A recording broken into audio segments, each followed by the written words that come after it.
for the new millennium.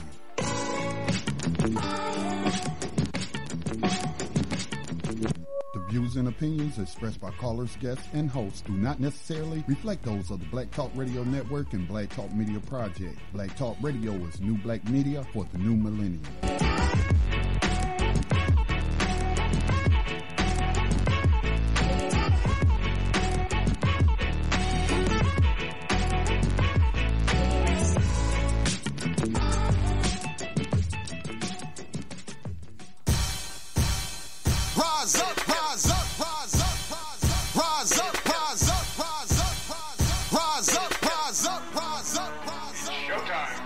Just lift your eyes up, let your wise rise up. See the signs of the times, if it's time, rise up.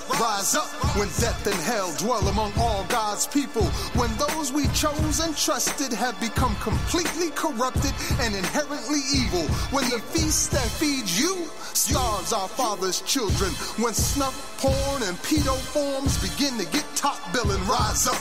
When famine claims millions, when justice gives blind eyes to billions, when the Lord's anger is no longer feared, if his protection is gone and your enemies are near, if you've seen the seas spill over and the mountains shake, break, and fall, if the moon ever turns blood red and you can't see the sun at all. Good evening and welcome to tonight's broadcast of New Abolitionist Radio. My name is Scotty Reed, one of the co-hosts and producers and founders of this program, which has been going on continuously since for at least 5 years now. Well, not at least, but we know 5 years. We just had our 5-year anniversary in July. Now, you're used to hearing Max, and you hear Max right there in our intro music all the time, opening up New Abolitionist Radio. But Max is taking a much-deserved break from the airwaves while he regroups and focuses on his next moves, which include an upcoming abolitionist trip to Ghana, Africa, on the invitation of local abolitionists, proving that the new abolitionist movement is an international movement, just as it was prior to 1865. So sitting in tonight for Max as a co-host will be new abolitionist Yusuf Hassan, who will be doing a weekly segment going forward on New Abolitionist Radio, covering the amendments of the US Constitution. We'll start tonight's broadcast off by defining slavery. But first, let me also mention, also joining us as a co-host tonight will be Otis L Griffin, a Virginia Abolitionist researcher and member of the online group Move To Abolish 21st Century Slavery. I think we might have 3,000 members. Hundreds of them are active. Plenty of activity goes on since we established that as a research group for the program, where we share a lot of information, activists and people concerned about slavery and have declared themselves modern abolitionists. So that's check us out on Facebook if you're in that group. We also started a new one on, well, it's not new anymore, but BTR Community, the social media network that was set up as a sister platform to BlackTalkRadioNetwork.com. So we have a group there just simply titled Abolitionists. So if you are on BTR Community, make sure that you check out the information, join the group so that you can get updates however you choose them, emails, text, whatever, whenever there's new information posted in the abolitionist group in BTR Community. Now, we will be starting tonight's broadcast defining slavery. Why? Well, because earlier I had a conversation with Max. I was calling Max to ask him some questions about tonight's program. And y'all know Max is a passionate person. Of course, he's a poet. That's what he do. He's a spoken word artist. And so he laid some words on me about some concerns that he had about people in, I guess, supposedly abolitionist groups who are asking him or asking, others, well, what's your definition of slavery? So there seems to be some debate about what constitutes slavery and, what some abolitionists are calling slavery isn't slavery. Now, of course, Max brought that up in a speech of his life where he said that, you can't abolish mass incarceration. You can abolish slavery, though. Mass incarceration is just a symptom. It's a public policy. Slavery, which is also public policy, you could argue, but it is the supreme law of the land through that 13th Amendment. If we're going to recognize the US Constitution as the supreme law of the land, then that's what it says. So, there are several questions you could ask. So we'll open up the floor for that, of course, for any callers. Anytime you want to join in with some information, just watch your background noise. We're just looking for some clarification about the definition surrounding the word for this very evil institution and practice that has existed in some form or fashion for centuries all over the planet. All right, so I do want to welcome in our guest co-host this evening. We have Yusuf joining us, and I also want to unmute Brother Otis. How are you gentlemen doing tonight, my fellow abolitionists? Hey, peace, my brother. How's everything going? As well as can be expected under these terroristic conditions where they practice slavery. I'm doing a lot better than many others. Absolutely. So, it's a pleasure and an honor to be on tonight. Although Max and I both wear size 15, his shoes are a lot bigger than mine, So, it's just an honor to be here in his stead. So thanks for the opportunity. Otis, good evening to you, sir. Got no complaints, man. I was kind of surprised when I checked my messages. I had to send back a mess and ask him had he been hacked. So that tells you where my mindset is. I'll lean in and pull or shove and do what I can.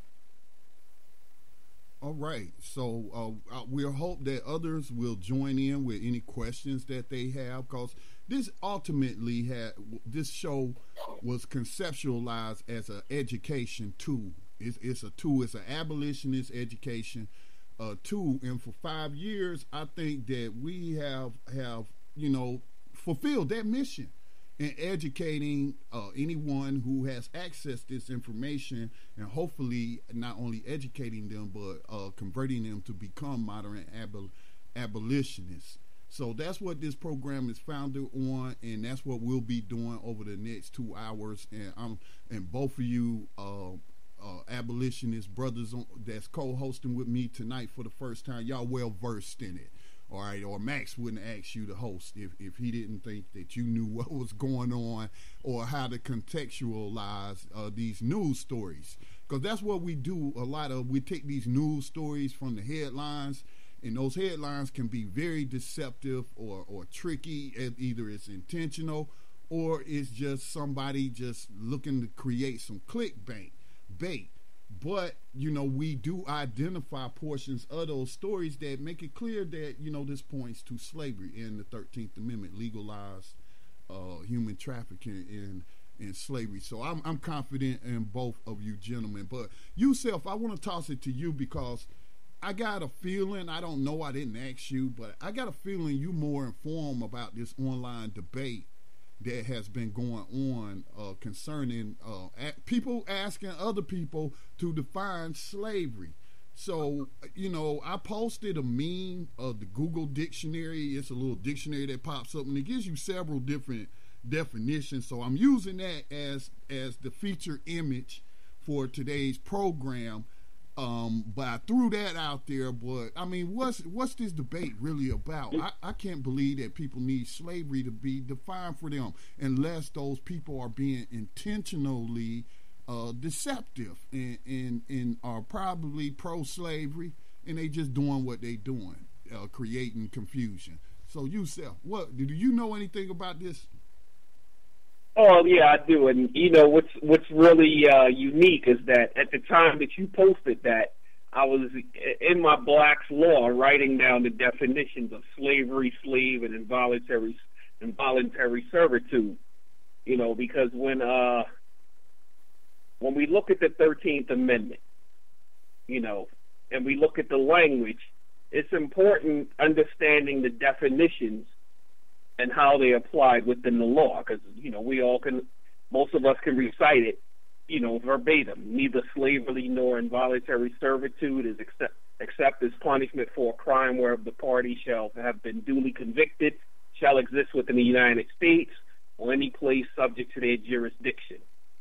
Most of us know that by heart, but if you don't understand what slavery is or involuntary servitude, then your understanding is flawed from the beginning, and nothing, really shined the light on that more than when we were in D.C., and it was the cause of why Max went off the way he did, because so many people really don't know what slavery really is. They have so many synonyms for slavery that they're not actually calling it what it is. And if you look at what the definition of slavery is and how it's being applied within the United States and throughout the world, then you can really see what slavery is.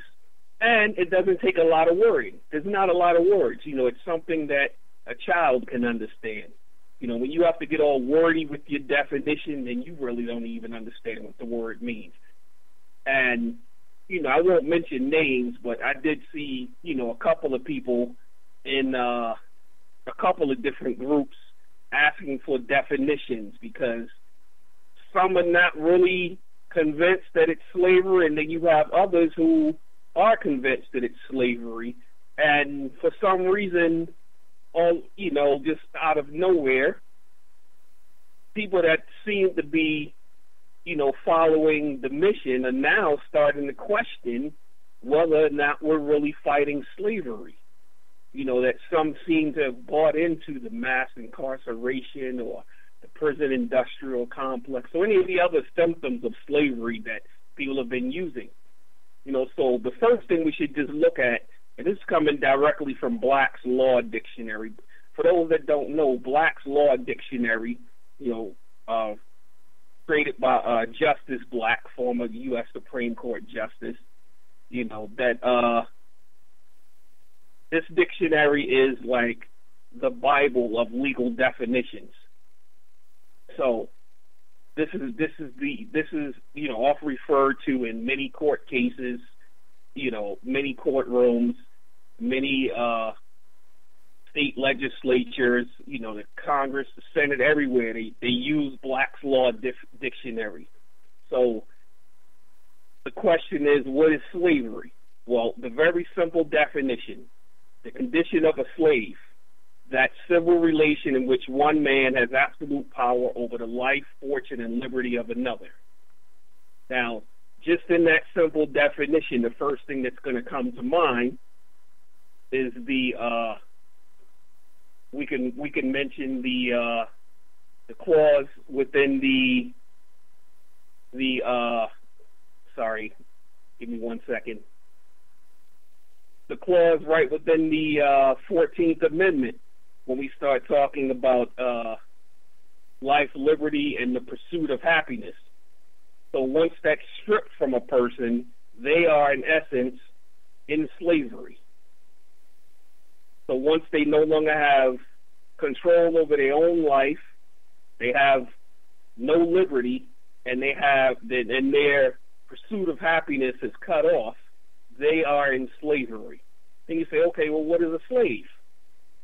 So going back to Black's Law, simple definition. A person who is wholly subject to the will of another, one who has no freedom of action, but whose person and service is wholly under the control of another. Simple definition. Doesn't even need explanation. You don't have to say anything beyond that. No, you don't. Then you say, well, you should. What is involuntary servitude? Now, we know the 13th Amendment says neither slavery nor involuntary servitude. But let's look at the definition according to Black's Law Dictionary of what involuntary servitude is. It's a term used when a person is forced to work against his will, slavery. So in essence, slavery and involuntary servitude is the same exact thing based on the legal definition. So there is no distinction between it, because there are those that actually come in and they try to bring in some old English neither nor what applies where it starts talking about except as punishment for a crime was only applying to the involuntary servitude, but not applying to the slavery portion of the 13th Amendment. All of that goes out the window when you go straight to Black's Law Dictionary and you look at many cases. I mean, there's so many cases that you can read through that actually give this same definition. There's no distinction between slavery and involuntary servitude. That's great stuff, Yusuf, and it's very simple. We're not talking about, oh man, if we were doing math, we're not talking about, any kind of complex mathematics. There's mathematics involved, and that's the number of bodies that you put. Differential equations, man. We're talking 1 + 1 = 2. Right, it's probably simple. The first equation we've all learned. Now, or 0 + 1 = 1. Yeah. So the very first applications of mathematics we all learned. Right. So I also want to bring Otis in get his opinion on this. I don't even know if I want to call it a debate because this case closed. I'm closing the Black Laws book right now, and that's the end of the debate on defining slavery. And that's a very broad definition.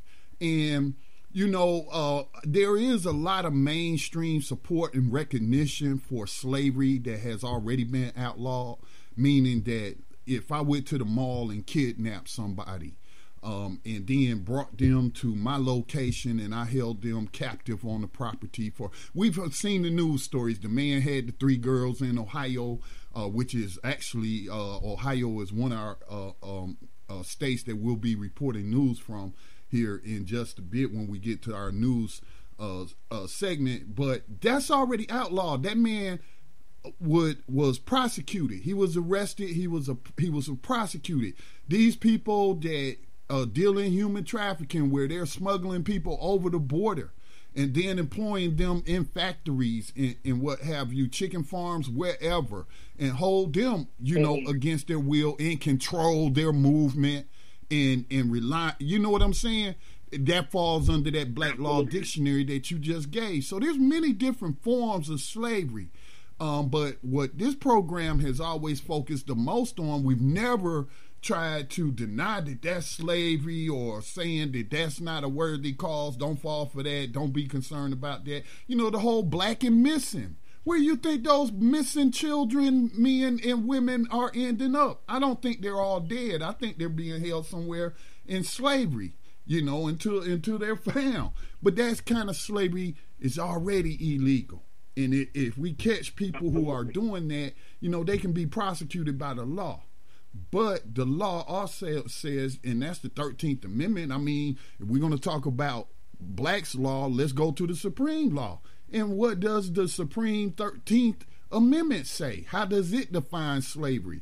It defines it as a function of the court, a determination to be made by the court. We know enforcing what? Laws, the legislative law, that's criminal code through the courts, and then the administrative portion of it, where are we sending these commodified bodies and what have you. So I mean, it all applies. But even I was thinking as you was reading those definitions that even outside we need to extend it but beyond. And I'm sure Max has brought this up, being that he's had several of his children trapped in the system some kind of way.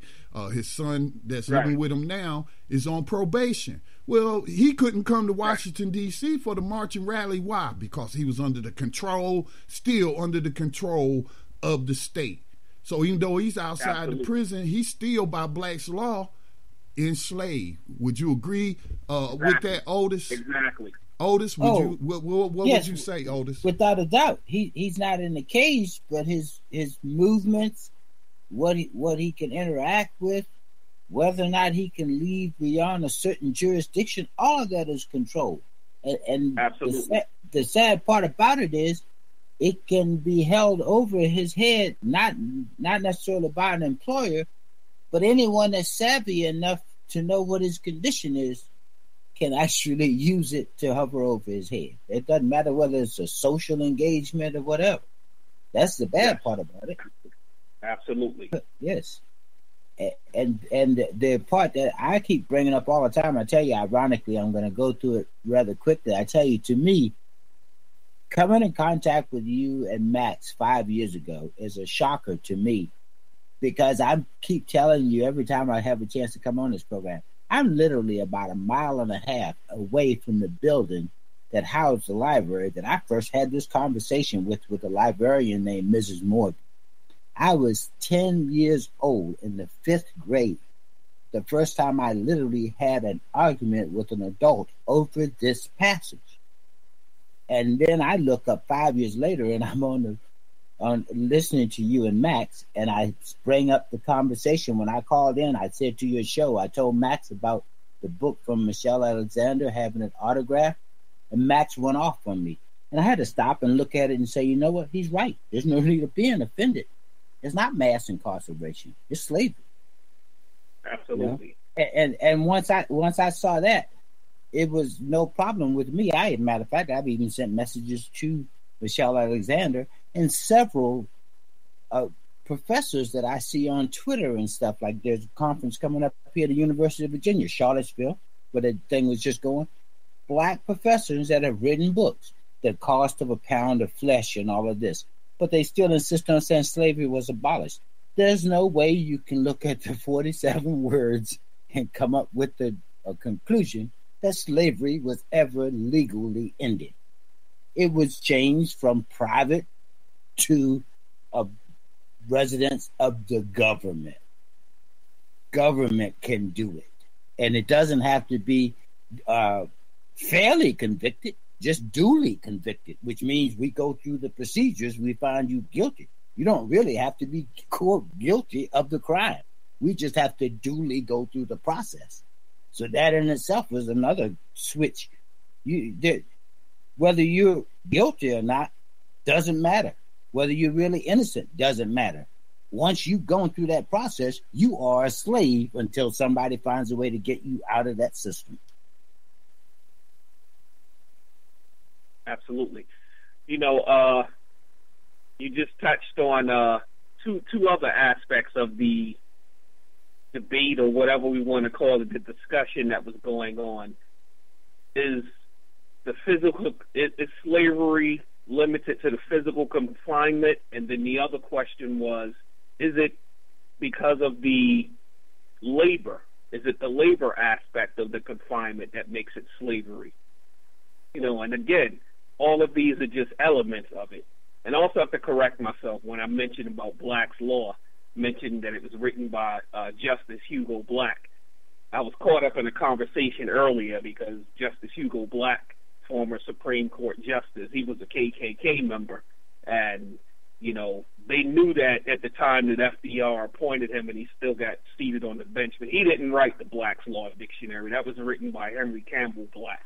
Just for anyone that's listening or someone that reviews it later, just so they don't go off on me for misspeaking on that. I have to correct myself on that.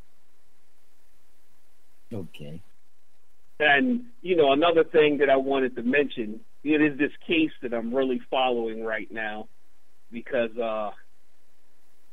we have, you know, one of the things that we're going to eventually do, you know, and I see it coming in the near future, is to bring this really into the light, is we're going to have to start filing litigation within the courts. I mean, we've seen how other movements have progressed. You know, if we look at even the civil rights movement, besides doing the marching and sit-ins, they were also going through the legal processes through the courts. We could say the same thing with the,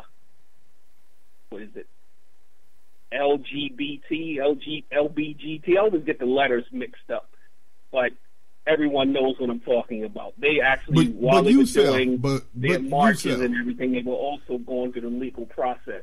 But Yusuf, yes.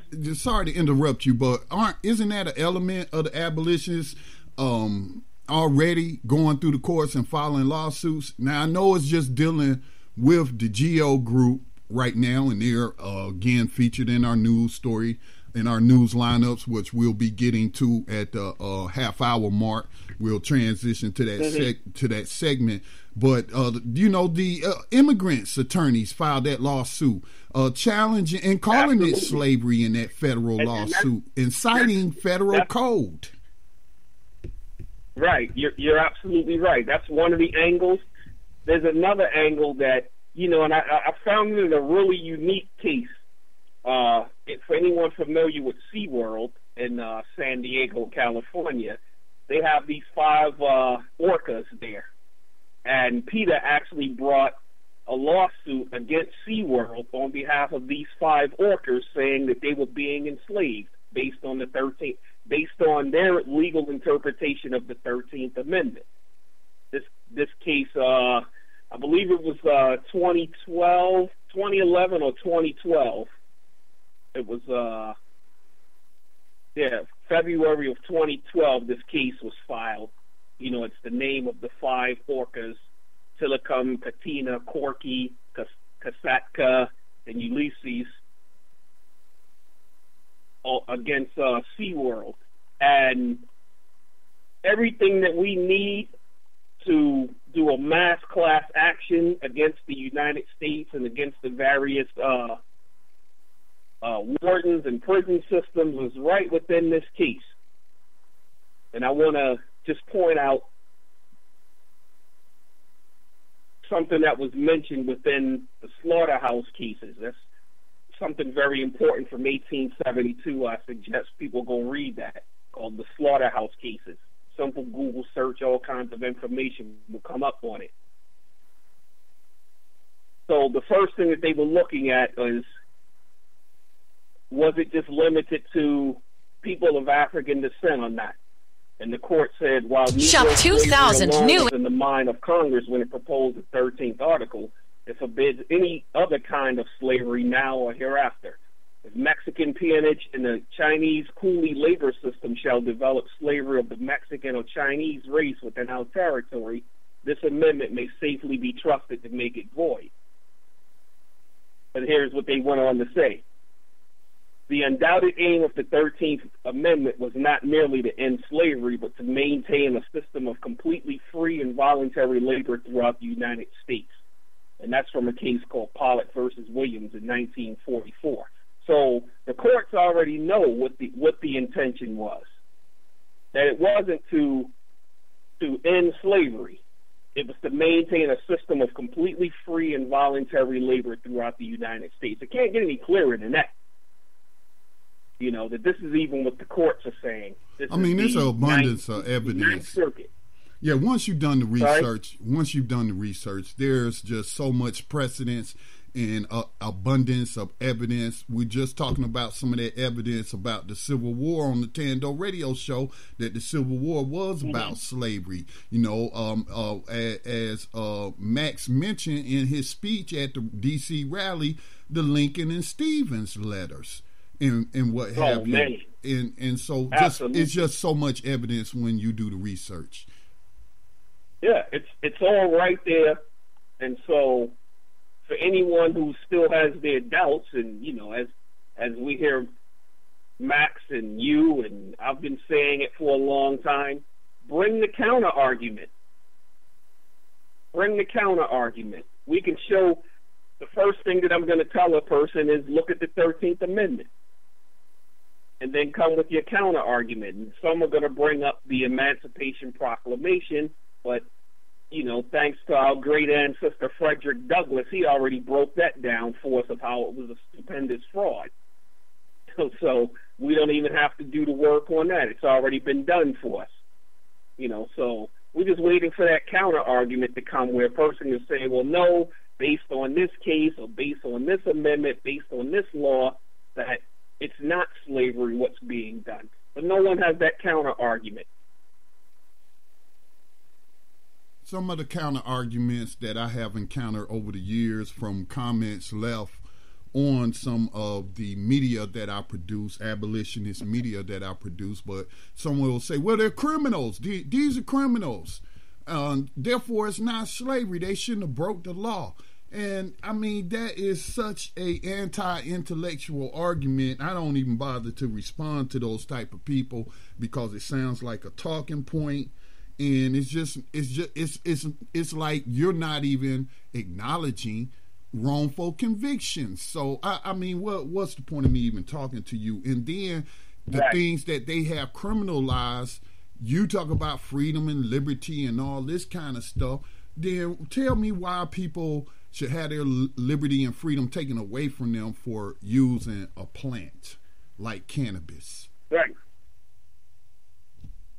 So there you go. Or the drug war. Max broke that. What was the drug war was about? So-called ratified the 13th Amendment. The first thing they did was change the criminal code, because if slavery is legal to through criminal convictions, then you have to change what the laws are. So the first thing that they did was make vagrancy a crime. What is vagrancy? Being homeless and having no money. Well, that's everyone that just got released from slavery, from the plantation. They're all vagrants now. So you can turn around and lock them right back up. Put them right back in slavery. Also, yeah, and falling into that, also you had to prove that you had employment. A check stub or something I remember reading about.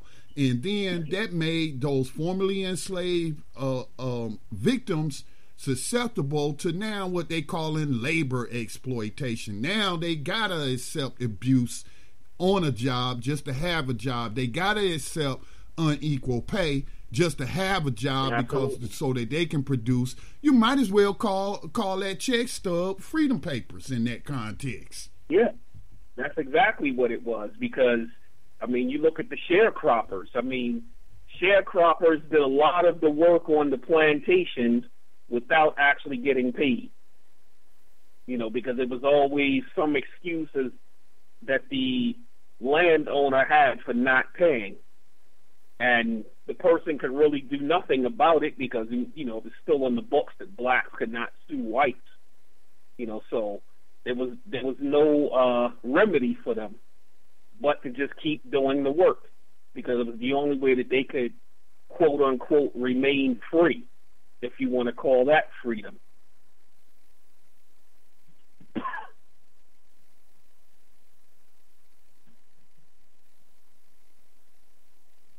So,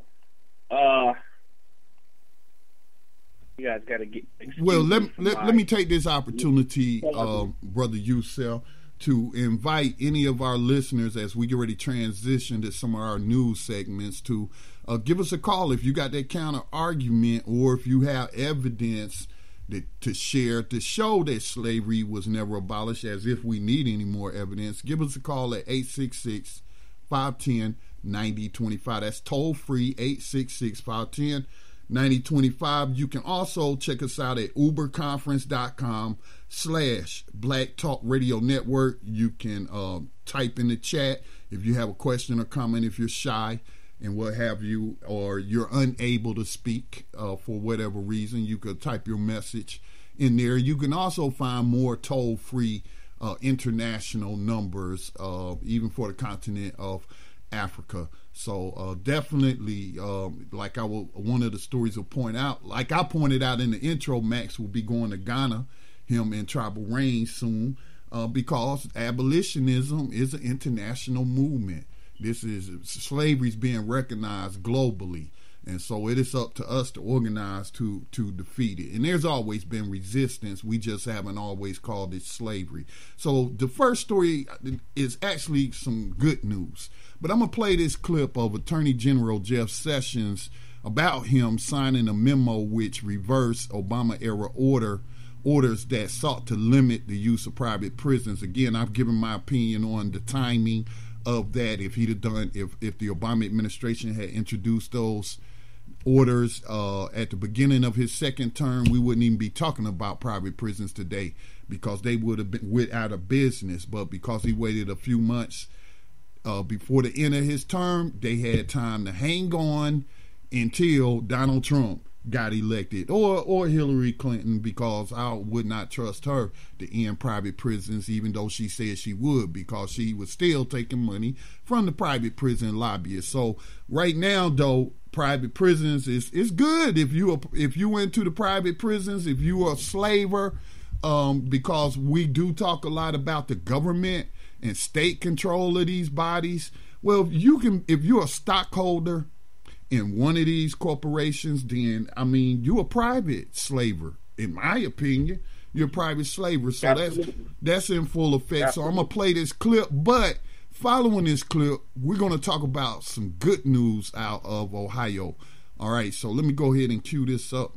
A comeback in the Trump administration. Attorney General Jeff Sessions issued a memo saying he would roll back the Obama administration's policy of whittling down the number of prisons run by companies instead of the government. The move isn't a surprising one. The day after Trump's victory, stock prices for prison companies skyrocketed, one by more than 40%. In the U.S., 3 companies have 12 different contracts with the Department of Justice to hold more than 21,000 inmates. The Obama administration wanted to phase out those facilities. Advocates say corporately owned prisons make incarceration more cost-effective, saving thousands of dollars per inmate per year. Opponents say those savings come at a cost. They accuse prison companies of cutting corners to protect profits at the expense of inmates. The ACLU called privatized prisons, quote, a recipe for abuse and neglect. The U.S. Inspector General found that private prisons had higher rates of assault on inmates and prison staff, and more contraband items were found there. How about this, ACLU? How about we just call it slavery, okay? It's one word. It's a very simple word. It's simply defined that we can all agree, we should be able to all agree on. A long-standing definition of slavery. So just call private prison slavery. Just call it what it is. We said that I wanted to report some good news. This is some news that Yusuf actually wanted to share with the listeners tonight. And this comes to you from Cincinnati.com. It says that Cincinnati's pension system has at least $2.5 million invested in a company connected with private prisons. And some city leaders said that money should not support an immoral system. Councilman P.G. Sittenfeld, with support from at least 4 other council members, a majority, proposed a policy Wednesday asking the city's pension board to divest from any companies doing business in private prisons. The city joins a national debate over private prisons. Backers of such prisons say they can save money and help an overcrowded system. Critics say private prisons place profit ahead of rehabilitation. Well, I don't know anybody that's into rehabilitation. But anyway, it goes on to say, if you want a glimpse into a person or a city's values, then follow the money, Sittenfeld said. And the money that flows into the private prison business is a stain on our community. Mayor John Cranley and the challenger for his seat, Yvette Simpson, said at the press conference they support the motion. They were joined by former Ohio Governor Ted Strickland, Ohio Civil Service Union President Chris Mabee, and representatives from the Ohio ACLU, Ohio Justice and Policy Center, and the Cincinnati NAACP. Mabee, with nearly 30 years of corrections experience, called the privatization of prisons in the country an unholy cause. We have a moral compass in the Department of Corrections about right and wrong. We have a job of rehabilitation, not reincarceration for profits, he said. We respond to the taxpayers, the families of the citizens of the states, not a board of directors. Sittenfeld said his research, prompted by New York City's similar divestment, revealed a direct $2.5 million investment from the city's pension system in G4S. We've talked about this on New Abolitionist Radio, one of the, if not the largest employer on the continent of Africa. G4S is a London-based security company. Other indirect investments are found to support Core Civic, which was formerly known as Correction Corporation of America, or CCA, and Geo Group, and other companies with connections to private prisons. As of, now this is key, as of December of 2016, the city's pension fund had a market value of assets of $2.22 billion. And I'll leave it there. And this story has been shared with you on BTR community, where you should get a membership so that you can help support independent media like New Abolitionist Radio, but you don't have to have a membership to view these stories that have been posted under the title NAR Planning, August the 30th, 2017. So Otis, what do you think about the tool of divestment, and what do you think about this story in particular in Cincinnati? Well, I've been trying to figure out how to end that divestment, but I tell you, Scotty, I keep looking at it. It looks like to me more politicians and investment bankers and a lot of cities are still involved in this financing it with derivatives. I can't figure out how to get one group that can track all of it and stop it. You know, when this industry is like most, it's pretty savvy. You know, the Berkeley and a couple other college campuses the people learned from apartheid. Once they found out that you could track them and public opinion could force them out of a market, they've really gotten good at hiding who owns what and who's invested in what. So I don't really know how we can be effective at cutting off that avenue. You know, in my opinion, it comes down to we need more abolitionists on the ground, because anyone that works in a world where you have like a 401k or 403b, where your portions of your paycheck are being invested, they need to pay more attention into what their money is being invested in, because the person. I know when I worked in corporate America, we had fidelity investments, and I can go in there and I can pick and choose what industries that I wanted my money invested in. So you can actually call them up and ask them, if it just says blue chip or it says tech, you can call them up and say, well, what tech companies? So this is where the abolitionist has the information, where it says, okay, I don't want them investing in this company or that company. And so once they have that information, this is when it comes to the whole group, and we can start putting that pressure out there to say, look, this money, if you're using Charles Schwab or Fidelity or whoever it is, they need to stop investing in Walmart or whoever. Right. Amazon now that they've partnered with Whole Foods. There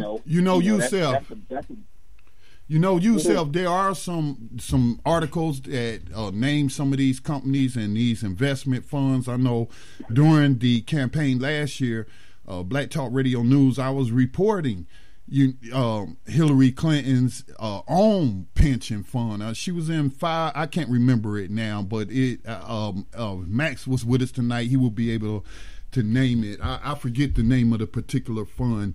500 fund. I forget the name of the investment firm she was going through, but there has been people who have been trying to document this. But the reason I wanted to chime in, because you were in D.C., but I don't think he was there in D.C., and I'm not sure if it was Robert King, but I think it was Albert Woodfox in that interview with Jared Ball, where he said that him and Robert King, these are, members of the Angola 3, Herman Wallace, yes. We lost a few years ago, but didn't he mention that they were going to start doing that to start a project to track these companies' connections? Do y'all recall that? Yes, he did. Exactly. Yeah, I do recall that. Yeah, I do recall that. And it's necessary.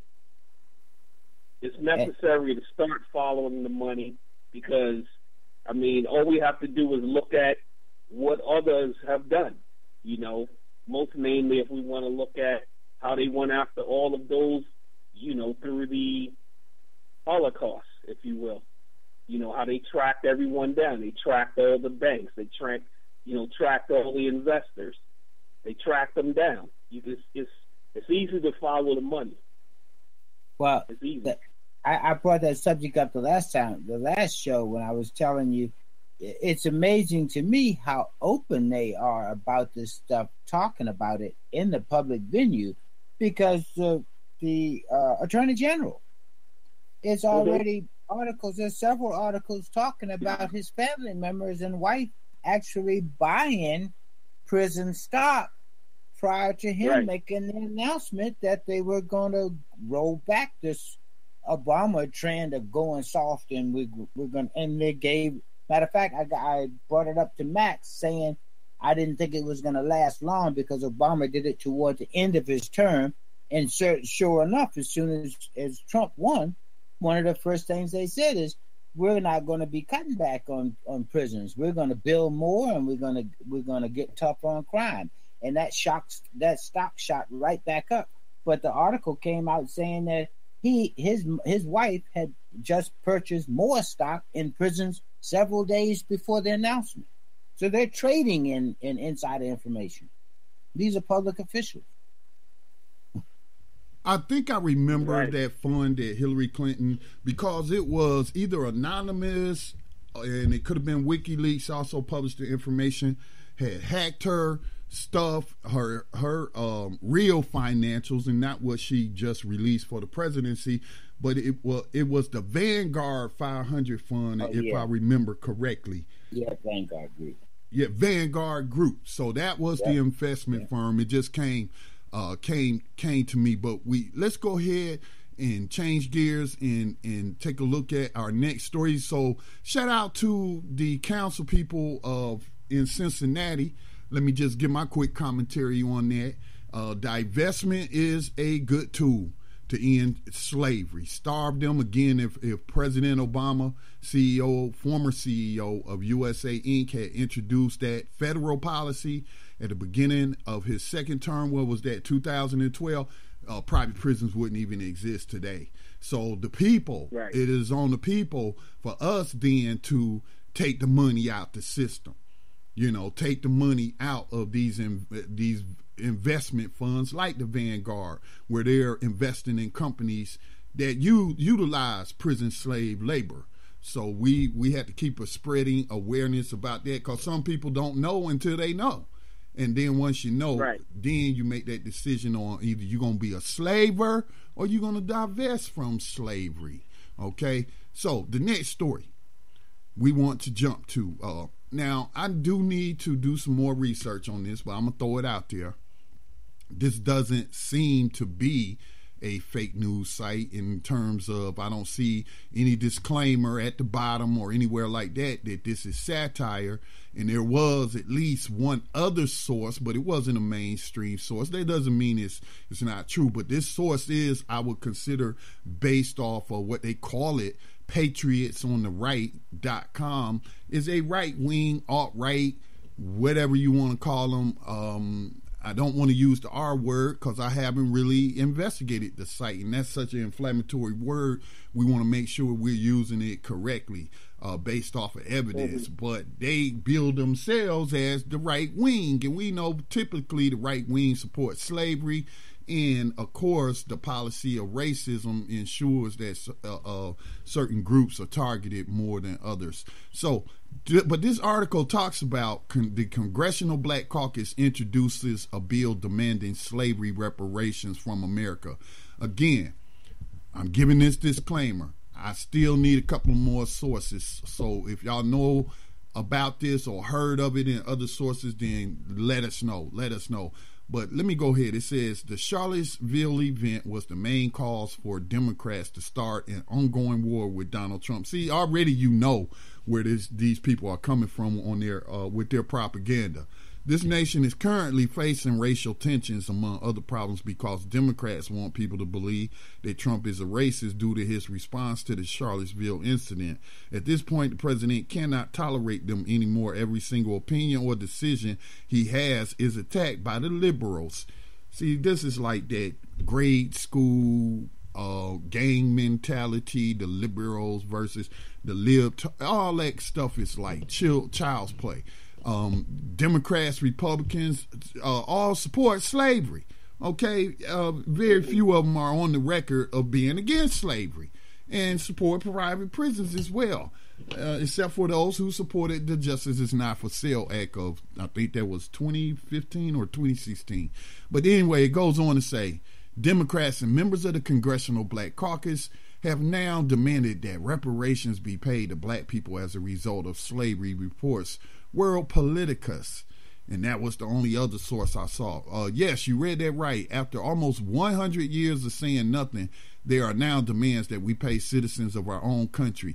This is a slippery slope. So this is again, people acting like 100 years was so long ago.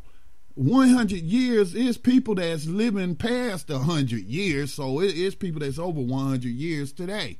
So that's like two generations, one generation. It could be one generation.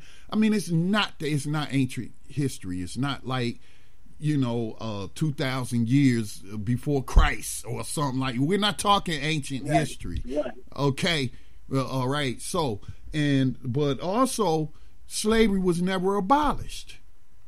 So reparations, I would expand. This would be my counter argument to these people who are being deceptive and accusing black people of practicing racism. I would say today to your reparations, your anti-reparations argument, that I am also for Hispanic victims of slavery, poor whites, any victim of slavery. Shouldn't matter if they poor, middle class. Sometimes rich people get set up too. But anyway, I don't think slavery should be on any books as punishment for any kind of crime. So, it just boils down to, in modern day slavery and human trafficking, you can't even play that race card.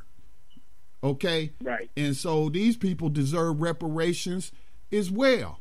It seems like the only element of slavery where you might get some reparations is if you get terribly maimed by the slave catchers, and if you get killed by them, maybe your family might get some reparations.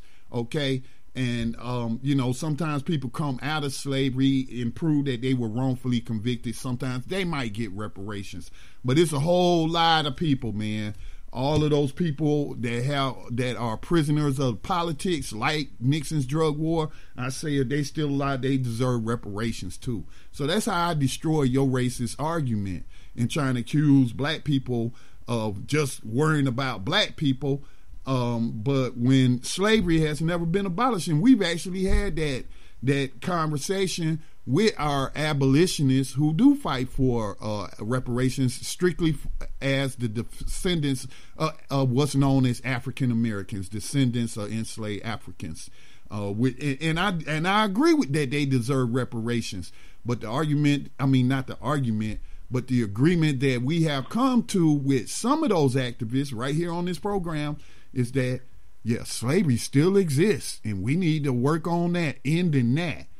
And we can work on reparations and laying the groundwork for that, but let's just make sure we recognize modern day victims of slavery. And it's not just for some reparations for slavery past, but slavery present, because it was never abolished. Guys, I know I went on a little long there, but I'll toss it to Otis and Yusuf.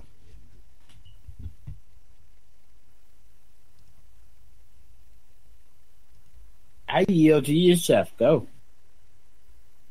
I'm still here. I was just giving you the opportunity to go first. No, go right ahead. I'm totally in agreement with you. There's not much to add to that, because you and I are waiting for the same thing. The counter argument, the opposition. What's the opposition? Other than some, flawed logical fallacy or an ad hominem attack, because that's usually what we get. Let's hear the counter argument, because how can you repair something while it's still broken? And you could take that with anything. You have to fix the problem first before you can, reparations is the same word as repair. So, and remedy, you can't remedy it until you've actually stopped it forever. So as long as slavery still exists, there can be no reparations unless they're going to be ongoing reparations, and I'm not settling for that. So it has to be abolition first. That's number one on the list. I think we had a post about that recently. Abolition comes first. And it's kind of a mistake for those, if it is true, I understand why they're doing it, but they're leaving the loophole in there. Because the counter-argument to anyone trying to seek reparations for what didn't happen is, how can we give you reparations when it still exists? Maybe they have openly admitted it on several occasions. But then they start coming with all of the justifications about crime. They've been able to criminalize, mainly, blacks and Latinos in the country. And so that's usually the counter argument. The first thing you hear is the fallacy of black on black crime. There's no such thing as black on black crime. We know that. It's just crime. The person is not committing if a black person, commits a crime against another black person, he's not doing it because he's black. That would be the definition of black on black crime. It's just crime. Whether it's robbery, whether it's, an assault or anything of that nature, it's crime. If there's no such thing as white on white crime or Asian on Asian crime or any other nationality versus that same nationality, then there's no such thing as black on black crime. It was part of criminalizing the race. So until we fix that, it's just another Band-Aid. That's all people have been doing all these years, just keep trying to put Band-Aids on things, keep putting Band-Aids. Can't put a Band-Aid, on a severed artery or on a bullet hole, as the saying goes. This is a severed artery that needs some serious surgery, and it's not going to be fixed with just Band-Aids. I toss it to Otis.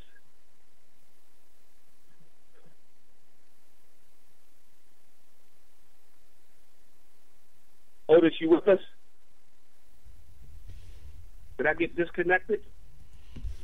No, you're still on, Yusuf. Otis, I think Otis forgets to unmute himself. Otis, I was trying to get to it. Unmute me, Scotty. There you go. All right. Yeah, you're on. Yes, I agree with you wholeheartedly. Like I said, I'm looking at the whole situation. I tell Scotty them all the time. I don't understand when I have the discussion why so many people get to the part, well, you should have never gone to jail. And it's, wait, don't you understand that police departments say you can look all over the South, primarily the largest part of all of the press, you're targeted in a minority neighborhood. That's where the policing is done. It's pretty easy to, quote, get caught by the police when the police are actually setting up shop in the one or two exits in and out of your neighborhood. It just makes sense. Mm-hmm. They're not policing in other neighborhoods the very same way. And the whole idea behind driving while black or whatever, I hate to get into personal stuff, but I used to drive back and forth from Dallas to Virginia for over 15 years. And I knew that 1,498 miles. I mean, I did it like clockwork for about 15 to 16 years. And it was nothing for me to be stopped in. I could make it in 24 to 28 hours if I didn't have a problem. If I went over that 28 hours, you best believe I was stopped somewhere for why are you out here at night? Why is your truck loaded? Where are you headed? Because I had no right to drive on a public street. It's just that simple. Being a black guy. And I mean, it got to the point that I had the pouch sitting with everything over my steering wheel, put in extra lights so that when they walk up to the cab, I turn the light on and all the light is coming out of my cab, shining down on the ground, because I got tired of having guns stuck in my face. So I don't have much patience when people tell me, oh, it's something you did wrong. No, it's a system designed to snare you. I mean, I never called it slave catchers until I started listening to Scotty and Matt. But that's exactly how you feel. You cannot travel this interstate highway as a black man at any hour of the night without expecting to be harassed. You know, it's just the way the system is designed. You know, and I don't know how to get the money out of it, because you can't get people to understand you don't have to do anything to be caught up in the system except be in the wrong place. Look, before we go to the break, since we're at the top of the hour, let people know you're listening to New Abolitionist Radio right here on the Black Talk Radio Network. The telephone number to join the conversation at any time is 866-510-9025. That's 866-510-9025. Just hit star to unmute yourself. I'll see you on the board, and I will call out your area code or your name if you enter one. Let me bring up this example.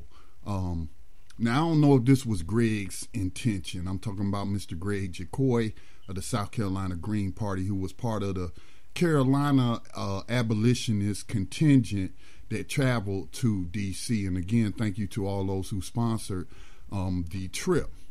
Greg is a white man. I'm not sure Greg's age, if he's in his 50s. I think he's still in his 50s. But Greg is a white man. Now, I don't know if driving while black was on his mind, and that's why he volunteered to drive us from Mount Holly, North Carolina, because Max and Tribal drove the rental to my house here in Mount Holly. And then Greg met us here because he's not that far from me, right there in Greenville, South Carolina. So he's closer to me than Max. So since it's going along the way towards D.C., everybody met up here. And so Greg could leave his van here. And so he volunteered to drive all the way up there, man. And then even when we was in D.C., he was driving everybody around. He was like our own personal Uber. You know what I'm saying? And I observed while in D.C., black people being stopped for walking while black. And unfortunately, and if Greg's listening, and if he recalls this incident when we was trying to find parking, and we parked on the side, on the corner, right up the street, around that corner where that restaurant was. And so we're there, and we're watching these undercover. They were in an unmarked car, and they weren't wearing uniforms. Had this guy in handcuffs right there. And I believe, well, I've seen so many interactions. Well, I'm not going to say so many, but I saw like 2 or 3 interactions while I was in there in D.C. Now, think about, here we are in a rental, which, if I remember correctly, may have had South Carolina plates on it. It may have had North Carolina plates. I'm not even sure of the place. But you're in D.C. in the out of state, okay, with out of state plates, and you're driving while black. Well, what are they going to assume? Oh, drug trade or something like that. You know, these are couriers, or what are they doing here? What's their business here in D.C.? And they profile you. And so I believe that the reason why we would, the event, for our experience during the event, was so problem free, was, I think, because we had a white man driving us around. I mean, what do you think, Yusuf?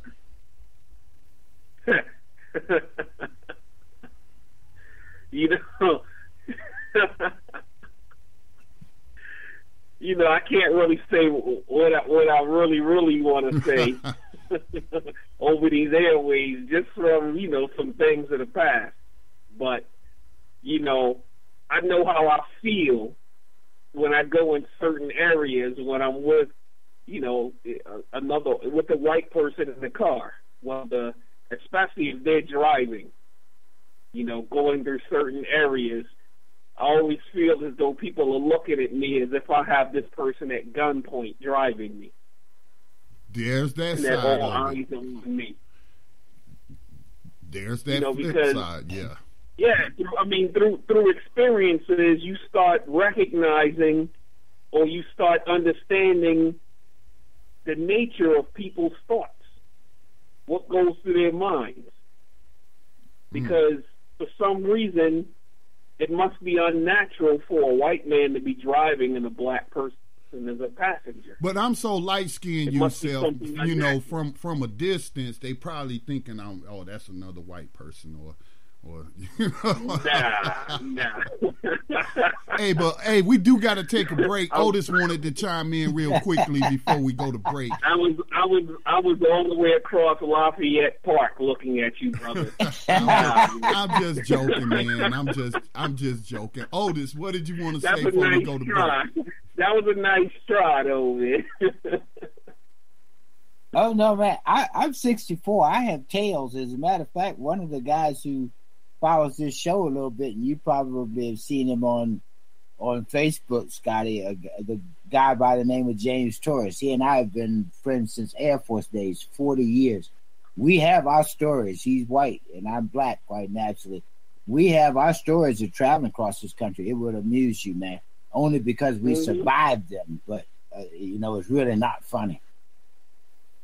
I don't want to eat up time with it, but I mean, this country has been doing this for a long time. As a matter of fact, he is, as a white guy, he was shocked 40 years ago when he first encountered it in Phoenix City, Alabama. He almost got a shot in driving in a sports car. And one of these days I'll get to tell you that story.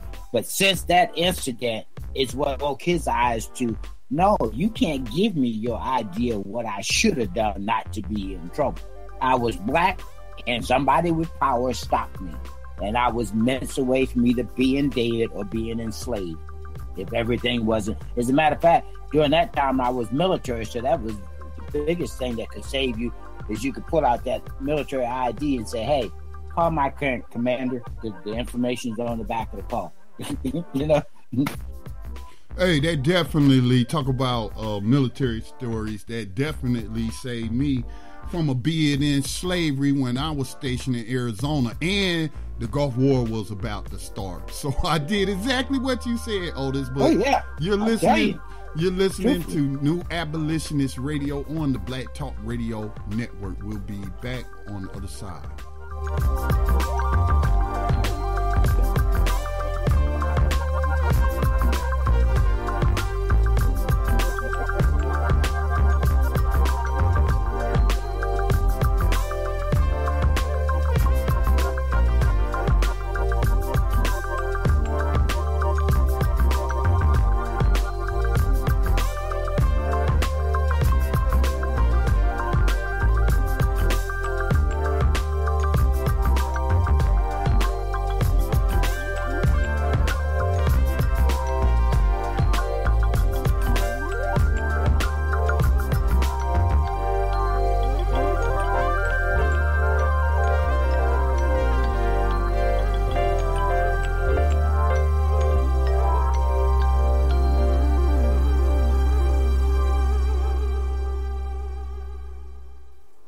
In 2008, the Black Talk Media Project launched the digital radio platform Black Talk Radio Network, the first such platform created to serve the black community specifically. Black Talk Radio Network has grown with a variety of radio hosts, digital radio stations, and podcasters. Web analytics say Black Talk Radio, the platform, has an online reach that ranks it among the top independent black media platforms in the world. All of this is possible because of financial contributions to the nonprofit Black Talk Media Project. If you love the work we do and the voices and perspectives we bring to you every day, make a donation today to ensure that Black Talk Radio is here in the future. Black Talk Radio is new black media for the new millennium.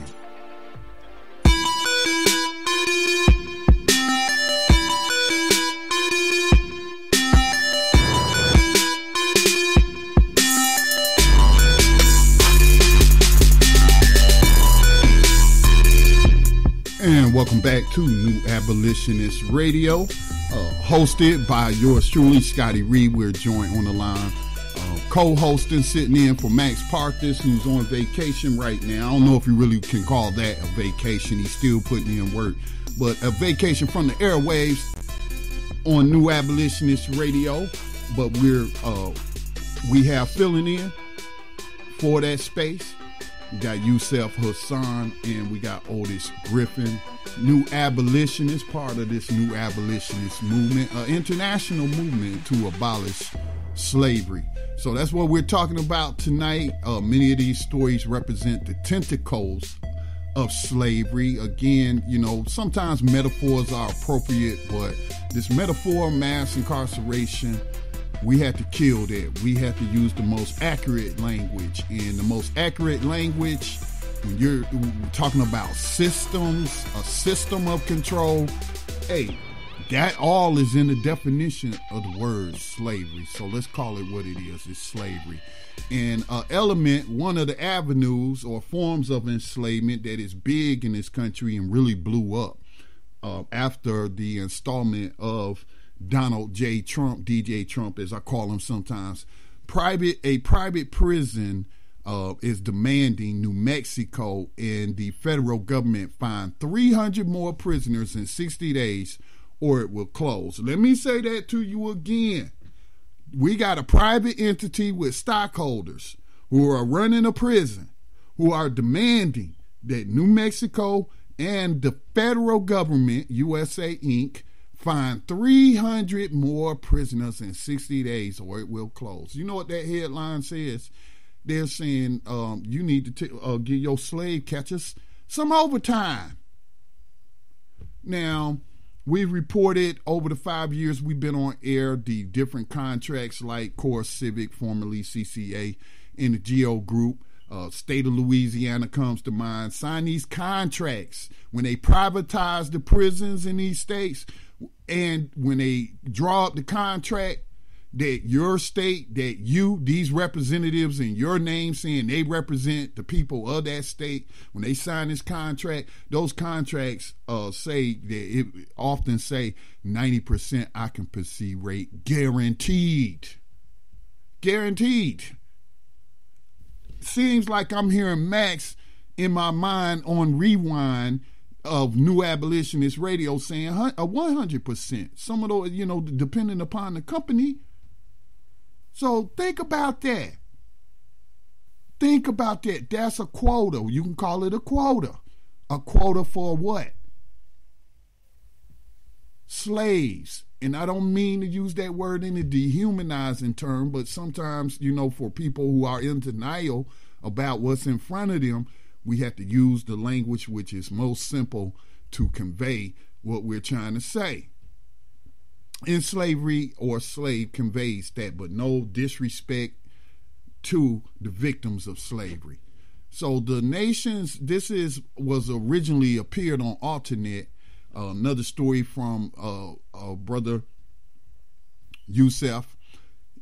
It appeared on Alternate, but it was published again earlier this month on Salon.com. It says the nation's second largest private prison corporation is holding New Mexico politicians hostage by threatening to close unless the state or federal authorities find 300 more prisoners to be warehoused there, according to local news reports.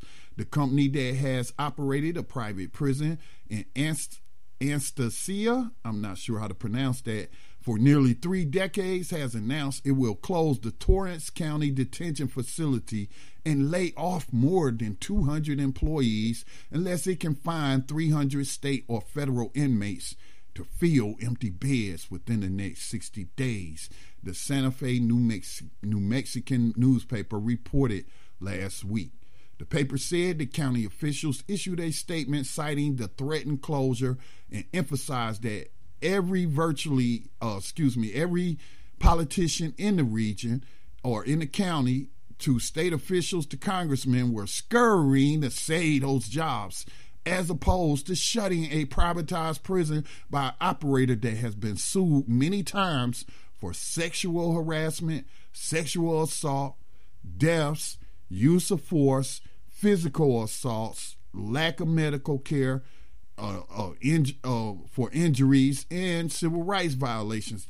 Does that sound like slavery to y'all? Does that sound like what might occur on a plantation pre-1865?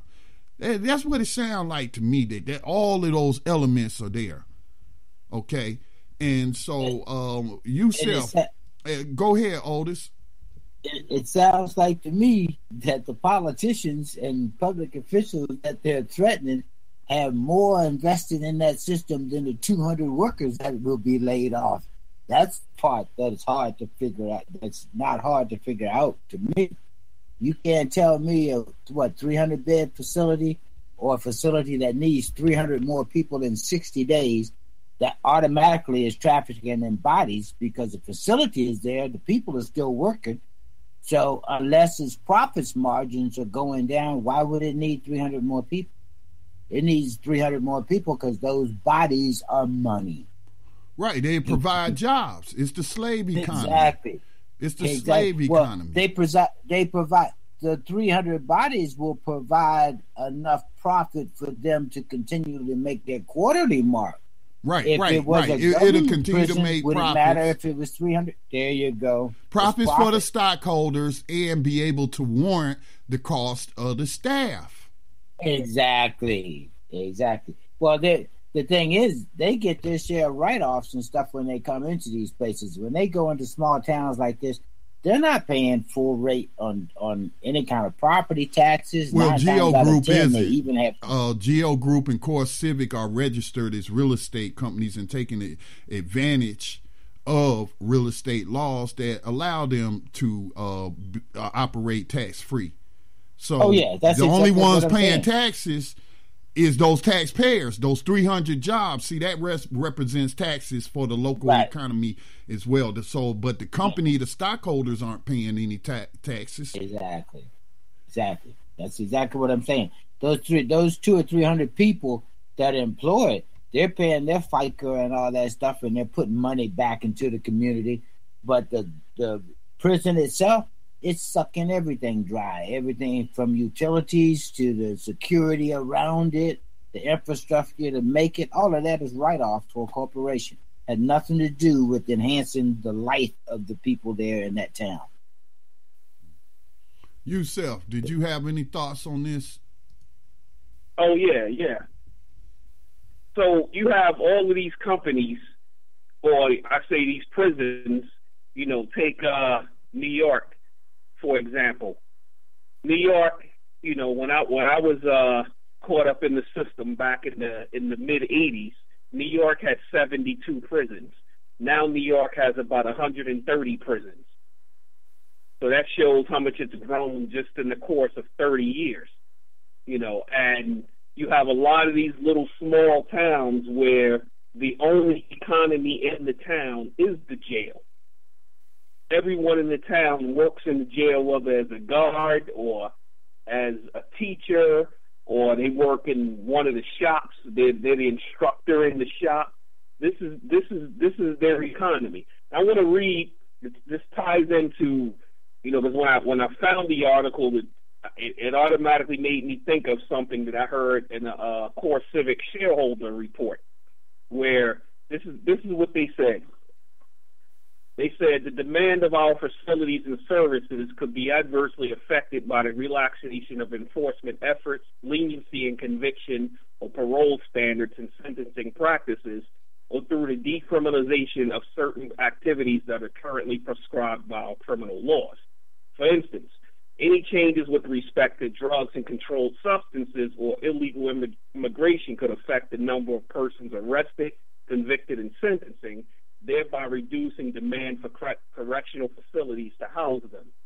So that's what they're concerned with, and we can look at how much money they're putting into lobbying to keep all of these contracts going. Between 2002 and 2012, Core Civic, GEO Group, and another company that's big out there, Management and Training Corporation, spent $45 million in lobbying state and federal governments. They also spent several million every year into election campaign contributions.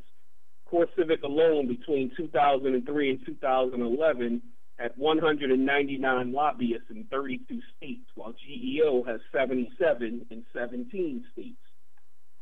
Now, when we look at this article, two words really jumped out of the article at me. One was hostage, and the other was warehouse.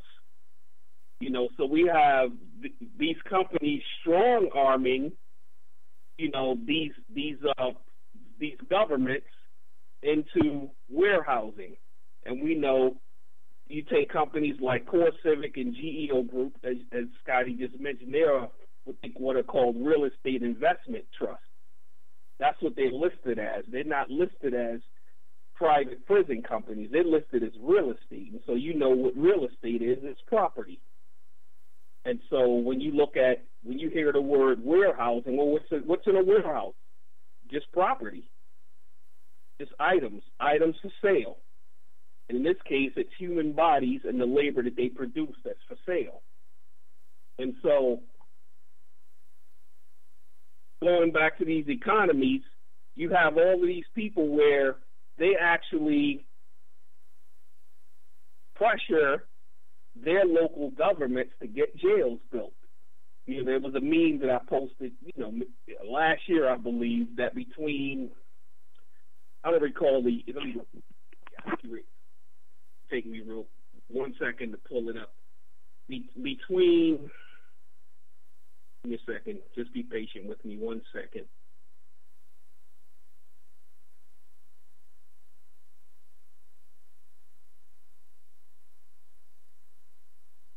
That's taking too long.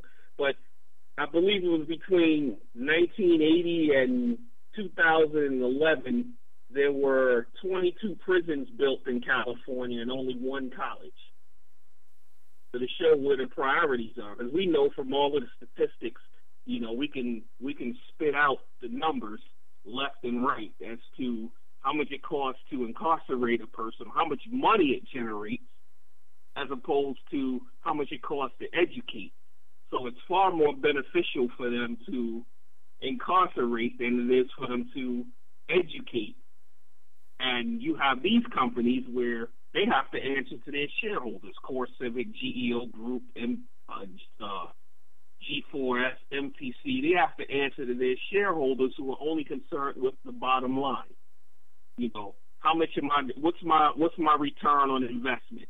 If I'm investing X amount of dollars, I'm expecting to get this much back, multiplied by this percentage. So that's what they're concerned with. So you have these jails, and they're telling them, look, we're holding you hostage. We're going to shut down. That means, you know, you 300-400 people in this little town that has a population of 1,500 people, you're getting ready to have, you know, a third of your population getting ready to be unemployed if y'all don't fill these jails up. And so you know what happens from there. That's like conquer and divide. You know what I'm saying? That's like conquer and divide. And I think this represents the future. When I hear people talking about FEMA camps and you know, on prepper networks and people try to say that they conspiracy theorists and what have you, but what I try to say is it's already happening. They know they ain't called FEMA camps. They call Core Civic. They call GEO Group, whatever the name of the facility is. Slavery is happening right now. Go ahead, Otis. I agree with you 100%. I've been saying this, Scotty. 20 years ago, well, my son's 24, so actually about 30 years ago, I was driving all over Texas selling gold jewelry I was getting from New York and stopping in these mom and pop places. And I'm telling you then, that's when I started seeing a proliferation of these small work camps and jails, private prisons going up. I didn't know at the time that it was the national thing, but I'm telling you, I could start understanding what was going on. That is, like you said, that there's no need for FEMA camps. They're locking people away in places that your taxpayer money is paying somewhere between $90,000 to $120,000 a year to incarcerate somebody. I see why investor groups are worried about their money. They're making money faster than the regular stock market when they invest in that. I mean, let's face it, if you're talking 500,000 people locked up in a place and it's averaged $90,000 to $110,000 a year on average to house them, that's a lot of money. Yes, it is, Otis. Now, I want to transition as we got about 6 minutes till we take our next station identification break. And if we need to run a little past the top of the hour, normally Mind, Body, and Spirit Radio would come on at 10 o'clock p.m. Eastern, which is 9 Central. But again, our prayers remain with the hosts of that radio show who are in Houston. They are still in their homes without power, still have communication, phone communication, but they're dry. They're on dry land, and let's pray that it remains that way. But if you want more information about that, tune in to Tando Radio Show's podcast, which be posted later. But I want to transition, still talking about the profit that's being made through private prisons. This article, which comes to you from BillMoyers.com, is titled, "A Federal Judge Jailed Hundreds of Immigrants While Her Husband Invested in Private Prisons." Judge Linda Reed's husband bought more prison stock 5 days before one of the nation's biggest immigration raid. Do you think there was some insider trading? That sounds like insider trading. I wonder if this judge knew about a raid coming up and said, hey, they gonna need to put these bodies somewhere. Hey, I would increase the stock. After this news, the stock price gonna go, oh man, you don't think they be having that sort of pillow talk? Don't tell me they not. Oh, absolutely. So absolutely. This a post, BillMoyers.com says the post originally appeared at Mother Jones, but this was published today.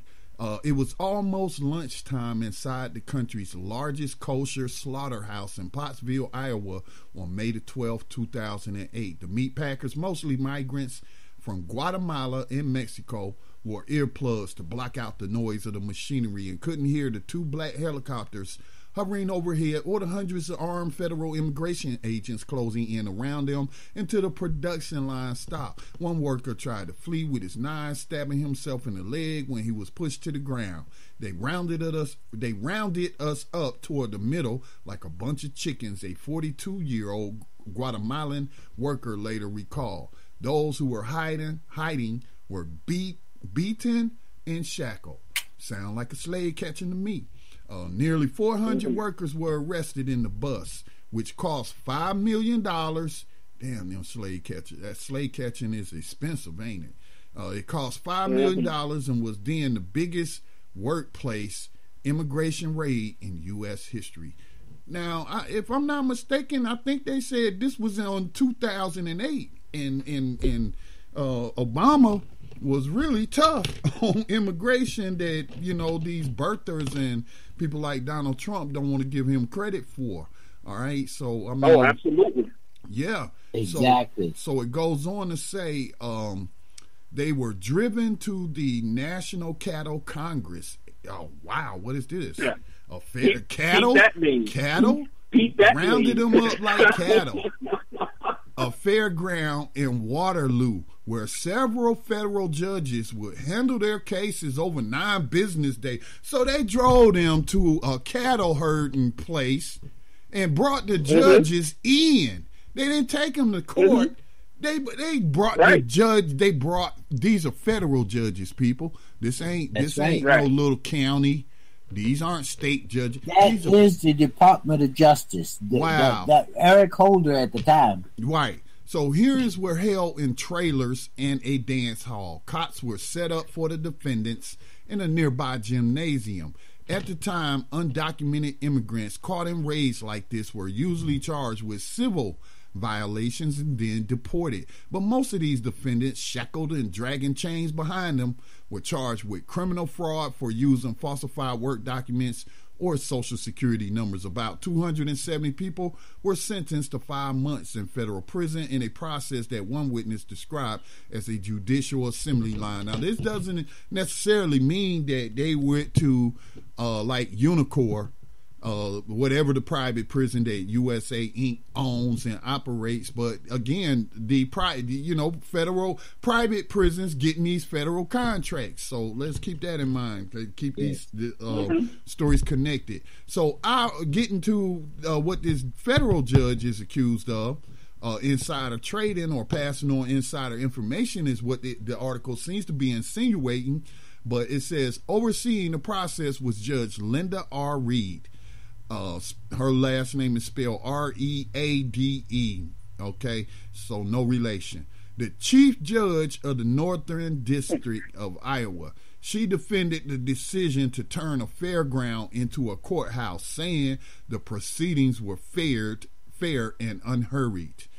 I don't know. The incident sparked allegations of prosecutorial and judicial misconduct and led to congressional hearings. I don't remember these hearings. I don't either. CNN did a poor job. Maybe we can look it up and find them on C-SPAN. But Eric Kamid Frias, an interpreter who had worked at the Waterloo proceedings, testified that most of the Spanish-speaking defendants had been pressured to plead guilty. Representative Zoe Lofgren, a Democrat out of California, said the unconventional process seemed like a cattle auction, not a criminal prosecution in the United States of America.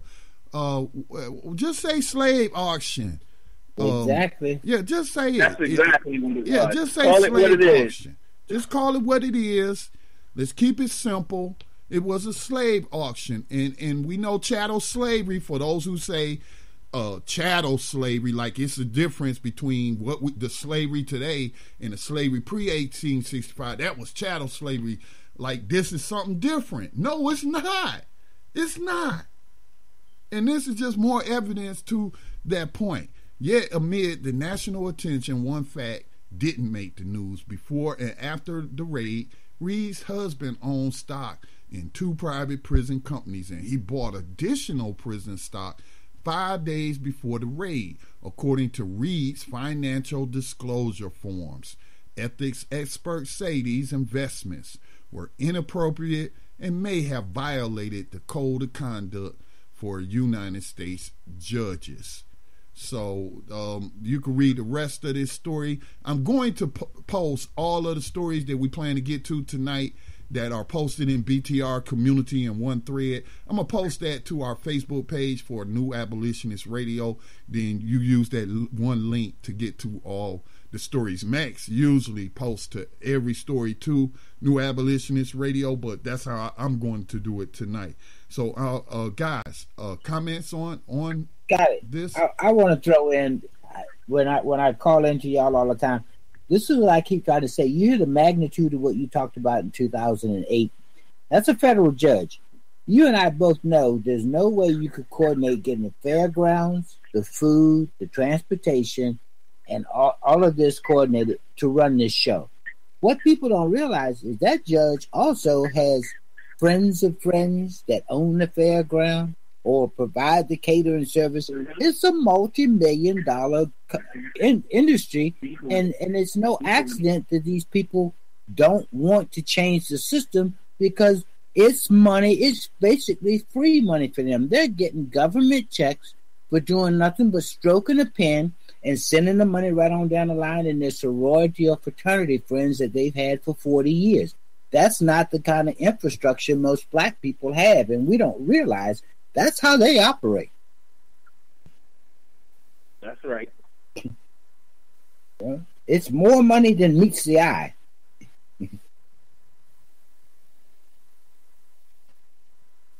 Yusuf? Do we need to take a break, or are we going to keep going? Oh, my bad. You doing my job for me. Thank you, Yusuf, for reminding me. It's okay, brother. All right. You're listening to New Abolitionist Radio on the Black Talk Radio Network. I do want to remind you, BTR Community is a social media platform which was created by the listeners of Black Talk Radio, this digital radio station, and we offer $24 a year subscriptions, which help fund some of our social activities, just like the New Abolitionist Carolina contingent that went to Washington, D.C. Part of those yearly subscriptions came due. People renewed them, and, we was able to put that in the pot. So this is how we can, fund our own movement and not rely on corporate funding or handouts from those who would control our message. Stay tuned. We'll be back on the other side again. That's BTR Community. Check it out online at btrcommunity.com.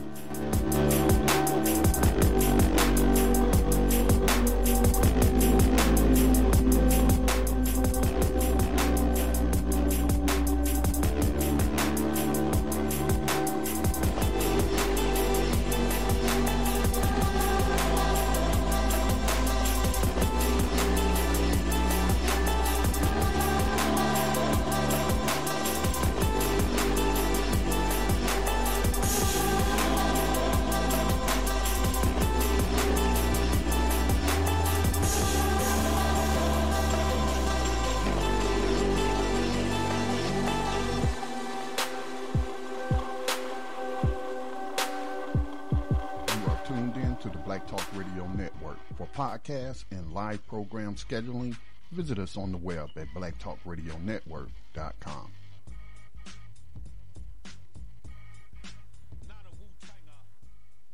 And welcome back to New Abolitionist Radio. You're listening to the broadcast, which is being conducted tonight on this August 30th, in this year they call 2017, with Yusuf. Brother Yusuf Hassan and Otis Griffin. Both of these gentlemen are new abolitionists, well researched, well read on the issue of modern day slavery and human trafficking. So if you want to try to counter anything that these gentlemen have to bring to the table in terms of information on whether or not slavery exists or how to define it, I hope you're up to the challenge. I don't know. Okay, so guys, do we have any other comments on that story about possible insider trading? I said what I had to say about that pillow talk, but this is going on. This is just somebody who got caught or it got brought to light. Maybe somebody feels an ethics complaint. But you got to realize that how many federal judges are they? And how many family members do they have that's invested in elements of modern day slavery and human trafficking? So did y'all have any final comments on that story? I mean, just briefly, you're really touching on it. It's just so commonplace. Like, this is like the norm. This is an accepted norm that to have a federal judge. We're not talking about, some Mayberry town in the middle of nowhere where we're talking about, the judge being related to the prosecutor and they're also related to the chief of police and all of this stuff. We're talking about a federal judge and her husband. And it's blatant. They blatantly did it out in the open. So if that should be an indication that, just like, both of you are saying, that this is all over the place, that this isn't, it's really not even news.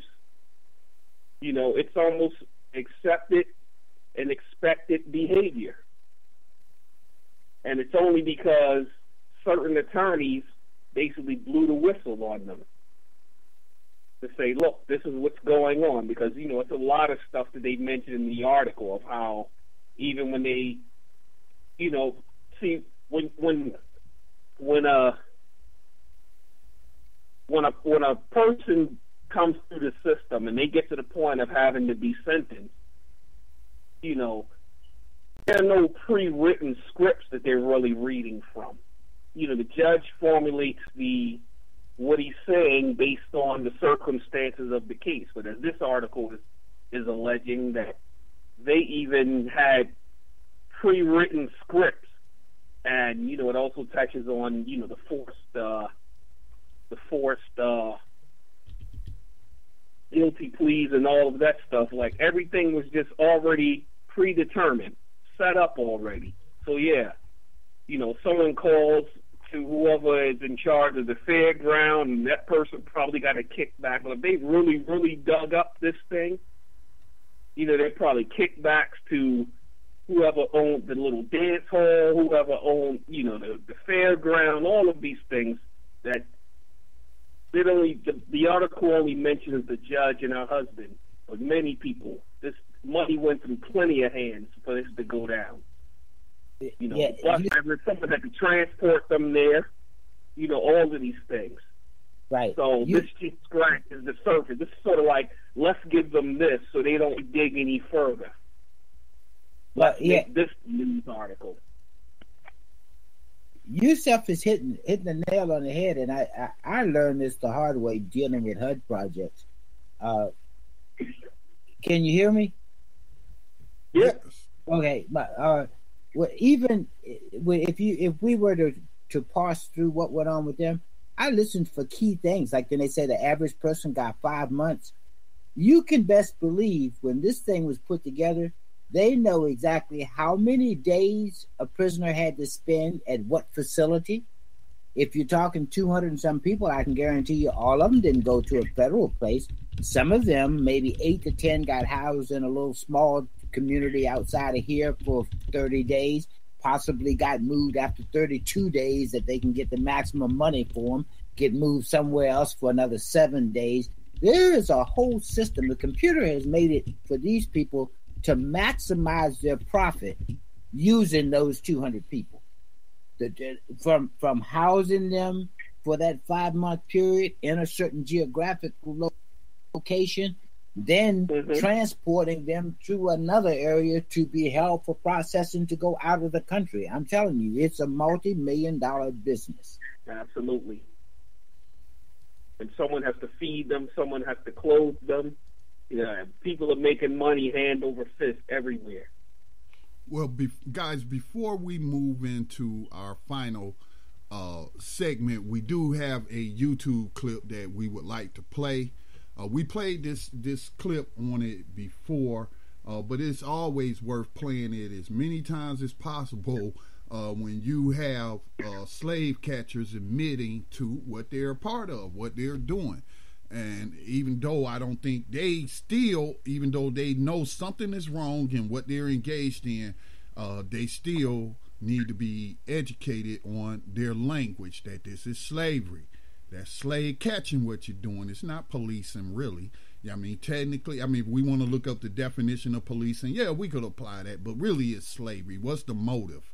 The motive is profit off of bodies, control of bodies. So, policing is slave catching and controlling bodies. So this is a clip that Yusuf wanted to share, and then we'll get his commentary after this clip. So let's go ahead and roll that. Tonight, truly explosive allegations in an I-Team exclusive interview. They're coming from police officers who are part of what's being called the NYPD 12 cops who filed a class action lawsuit in federal court. They claim the NYPD is breaking the law by pressuring officers to meet quotas for arrests and summonses and punishing those who don't do it. Several of those officers sat down in our WNBC studios to talk with investigative reporter Sarah Wallace, and she joins us now. Sarah? Well, Chuck and Sabila, the police commissioner declined to be interviewed for this story, citing the officer's lawsuit. But he has repeatedly maintained that numerical quotas do not exist. A department spokesman said members are expected to do their jobs and that just like any other organization, there are performance standards through which employees are evaluated.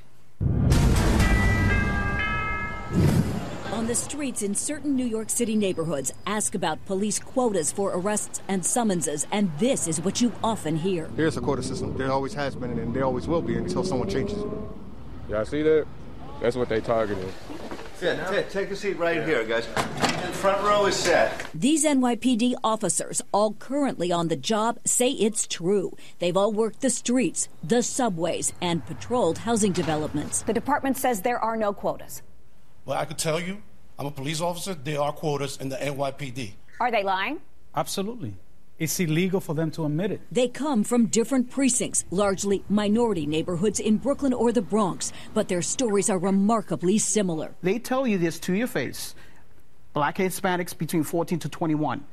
They must get stopped. They're plaintiffs in a federal class action lawsuit that claims the NYPD is violating a 2010 state ban on quotas, speaking out together for the first time. At the end of the month, these officers, whoever don't have that arrest or those few summonses, they're pressured to find something. You might not see nothing. You're supposed to be visible. You might not see anything, but you go hunting, like bounty hunting for an arrest, locking up some old guy some homeless guy, finding somebody who's riding their bicycle on the sidewalk, who's spitting, and you bring him in. The problem is when you go hunting, when you put any type of numbers on a police officer to perform, we are going to go to the most vulnerable. The most vulnerable. Of course. We're going to go to LGBT community. We're going to go to the black community. We're going to go to those people that have no vote, that have no power. If we start doing what we're doing in Midtown Manhattan, a phone call to the mayor's office is going to be made. That's going to be the end of it. We're the predators, they're the prey. The worst thing you can have is a police officer that needs an arrest for the month. So you're all minorities. How does that make you feel? It's horrible. This is something coming from the top that trickles its way down, and this is why we're all here today. We first interviewed Officer Edwin Raymond last month. He says he's been recording conversations with NYPD officials for the past 2 years in an effort to prove alleged quotas and retaliation against cops who don't rack up numbers. They're breaking the law. Raymond's claims elicited this expletive from the police commissioner. Bullshit is my response to that. The commissioner insists his policies are focused on the quality of arrests and summonses, not the quantity. The officer's attorney. Is the commissioner lying? Yes. Commissioner Bratton is lying. How can you prove this? I can prove it with testimony, with recordings, with documents. All they want us to do is go out there and lock them up. They told us it's easy to get numbers out here because you work in this type of community. Are you arresting for stuff that you shouldn't be arresting for? Well, that's why we're here. We don't do it.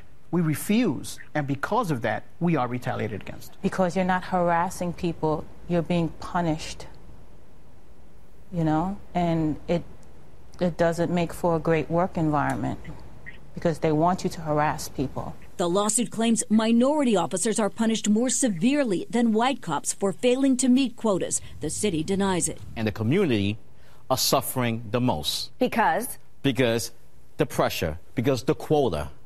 Because the police department is like a whore pretending to be a lady. That's what they are. Are you worried? You know, this is a big step to come forward like this. It's not easy. It's not easy. We are the enemies. We are the people that nobody talk to. The culture of the department, we are the rats. That's how they call us. We are the rats that speak out. It takes a lot of guts from a rat to stand where we stand, knowing that our career are basically over the second we speak against such a mafia. Because the police department is a mafia. It's a big organized mafia. Again, the police commissioner declined to go on camera to address the allegations. The city has asked a judge to dismiss portions of the lawsuit, claiming the officers haven't begun to prove a case either for quotas or racial discrimination. We will have much more on this story at 11, including what the cops say happens when they don't meet the numbers. Yusuf? You know, although I've heard this clip maybe 30 times, it's still, you know, it's just unconscionable that people don't see this as slavery. You know, they called it hunting and predators and all of that stuff. It's the slave patrols all over again. You know, there are those that even say that the word officer phonetically comes from overseer. You know, that all the word traces back to that. You know, and so when we start looking at going, you know, we have to go back to the Constitution. If the Constitution is supposed to be the supreme law of the land, then we look at, again, 13th Amendment, which is our foundation, and we look at what happened, what was the first thing they did when they passed the 13th Amendment, because we can prove that within the first 2 years, the prisons went from 90% white to being 90% black. And how did they do it? Again, they started hunting. They started being predators on the people, going after them for anything. And so the first thing you look at, if we even take the Fourth Amendment, you know, we know New York, the first thing they did was started violating everyone's Fourth Amendment with the stop and frisk. You know, stop and frisk has been going on in New York for as long as I can remember. You know, it's not anything new. It became new once it made the news. But anyone from New York have always known that stop and frisk, not even just New York City. I'm sure, you know, I'm originally from West Baltimore. I experienced it as a child in West Baltimore.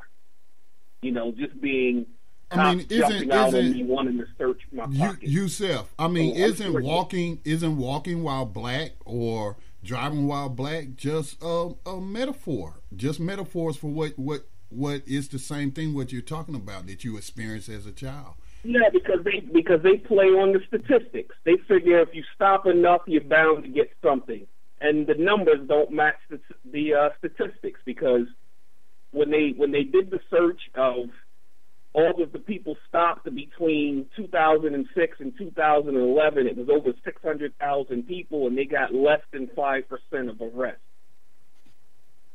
You know, so it goes to show that stopping frisk is just violating people's Fourth Amendment rights, and it's getting no results. Now, if they were coming back saying it resulted in 95% of the people being caught with illegal weapons and things of that nature, the argument could be a different argument. But when you stop over 600,000 people and you get less than 5% success rate, you know, you're already violating their rights to begin with. But you don't even have, again, the counter argument.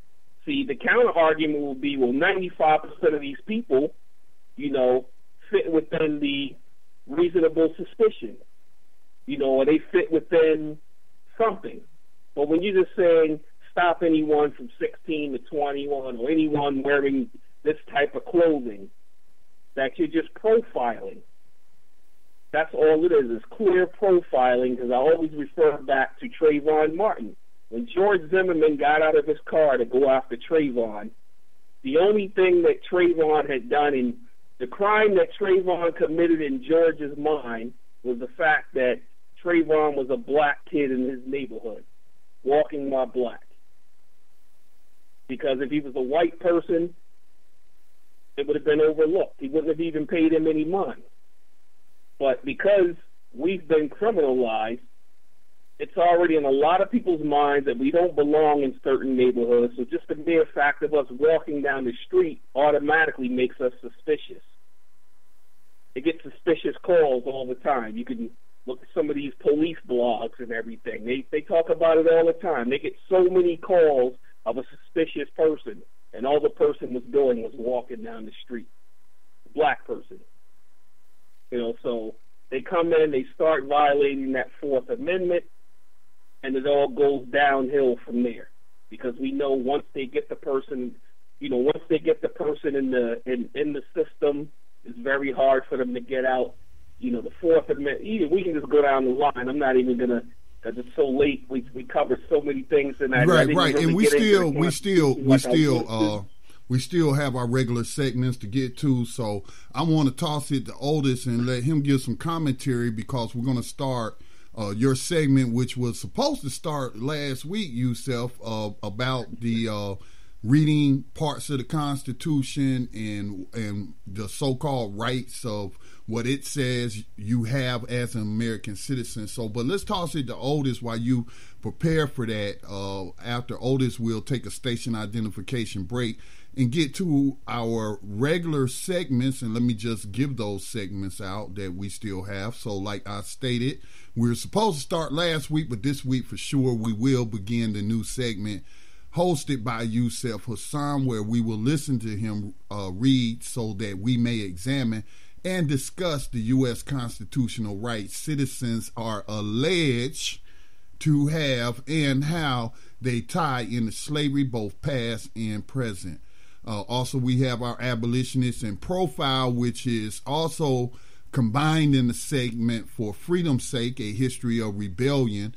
This week, we are featuring Gabriel's Rebellion. Most people know him as Gabriel Prosser, but there are some historians who say he doesn't even have a last name. There's no record of a last name, but they do agree that a victim of slavery by the name of Gabriel on this day, so stay tuned for that segment, but on this day, he launched a rebellion against slavery. All right, and then we have our writer of the 21st Century Underground Railroad, who is Desmond Ricks, who in June, after 25 years in prison, was exonerated for a murder he did not commit. Now he's free and getting reacquainted with his family, which he barely knows, probably because of the human trafficking. Probably had him in another state, maybe clear across the country. That's very common. So Ricks is grateful, but also still seeking justice. So we'll cover that as our writer of the 21st Century Underground Railroad. Otis, what do you have to say about those slave catchers admitting to what they were doing? But I still, though, Otis, think that they aren't quite there. They're not quite there in calling it slavery, and he was calling it a criminal organization, calling it a mafia. They're telling you exactly what's going on, and the thing that gets me is once they say it, if you look how the system, the police chief didn't even want to talk about it publicly, but that's the part that I get into it. As a matter of fact, I got blocked by a guy like Sean King that writes on this stuff. Is supposed to be experts on it. When I say, well, why aren't you pursuing these people? A couple of Spanish officers several years ago came out just before this one and sued the New York Police Department, got paid or under the table and retired and moved on because they were saying the same thing. This broken window, stop and frisk. They're saying, look, you're sending us out here lying to the public saying that there's no quotas, but then if we don't make the quotas, we're getting passed over, and the people who are playing, following the rule of quotas are making $160,000 to $170,000 a year with overtime, but we're getting stuck with $80,000 or $90,000 because we won't play the game. So it wasn't even a question of whether or not they were morally concerned. They were upset that they couldn't get on the list for overtime because they wouldn't go out and do the quotas. So it is a system of mafia. It doesn't surprise me at all. Yusuf did a great job on that, bringing it up. All right. So we do have a caller, and we want to take this caller. We will go to the name on the board is Pinch. So we're going to Pinch. Thank you for calling in the New Abolitionist Radio. What's on your mind? We got about 4 minutes till we hit the top of the hour, take our station identification break, and go into our regular segments, kicking it off with Yusuf and his study of the United States Constitution, which primarily on this program, the amendment we focus on is the 13th Amendment, which is proof and evidence and a definition for some who don't know that slavery was never abolished. But Pinch, thank you for calling in. What's on your mind tonight?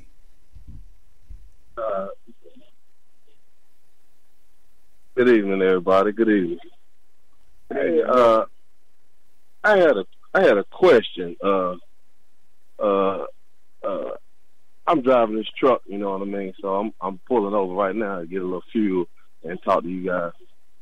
My question was, with all that's being said, you know what I mean, and this is just coming from the uneducated, average, so-called African American in this country, who's not educated to the fact that they're still enslaved, who's not educated to the fact that slavery is the life's blood of white supremacy. You know what I mean? Mm-mm. What can they do? I know what they can do.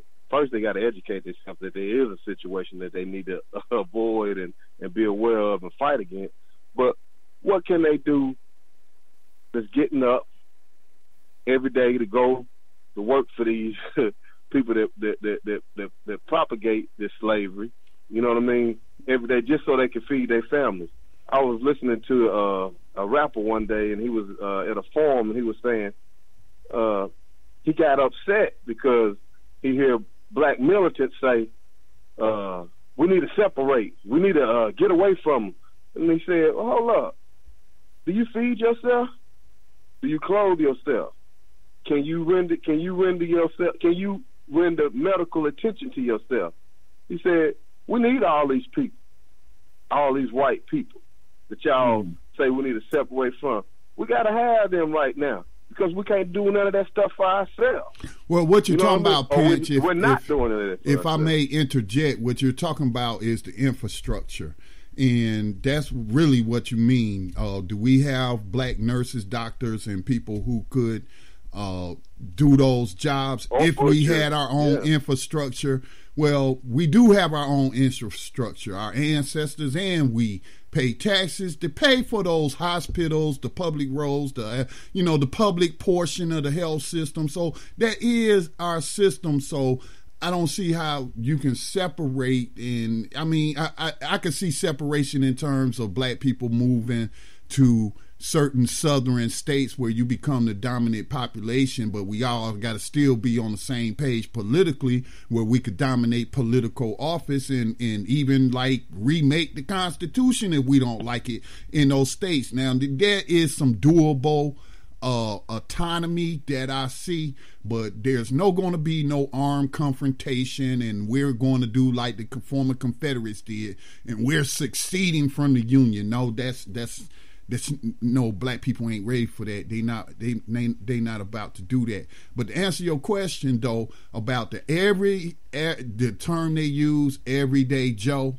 or Joanna, that has a job just trying to feed their family, what can they do? We covered it a little bit earlier in tonight's broadcast when we was talking about the city of Cincinnati voting to then make a request. Obviously, they don't have the power to make it happen, but making a request to the city of Cincinnati pension fund, that's for all the city workers and everyone, to start divesting from companies that got a connection to private prisons.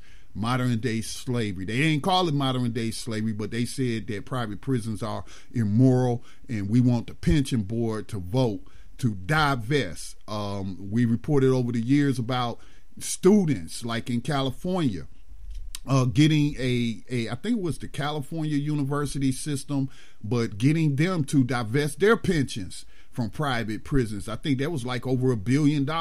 Columbia University as well. So I think Yusuf also brought it up earlier, like he was describing how when he was working for the corporate plantation, and how his 401k was invested in certain funds that he could call up and get information about what he's invested in, and in the names of these companies in these different funds they group together. And I can attest to that because I had a 401k where I could control it like that. They give you the information. It's upon you to look it up and see what these companies are invested in, instead of just looking at how much profit they add into your portfolio or whatnot. So it's got to be some moral investment, but that's something everyday people can do.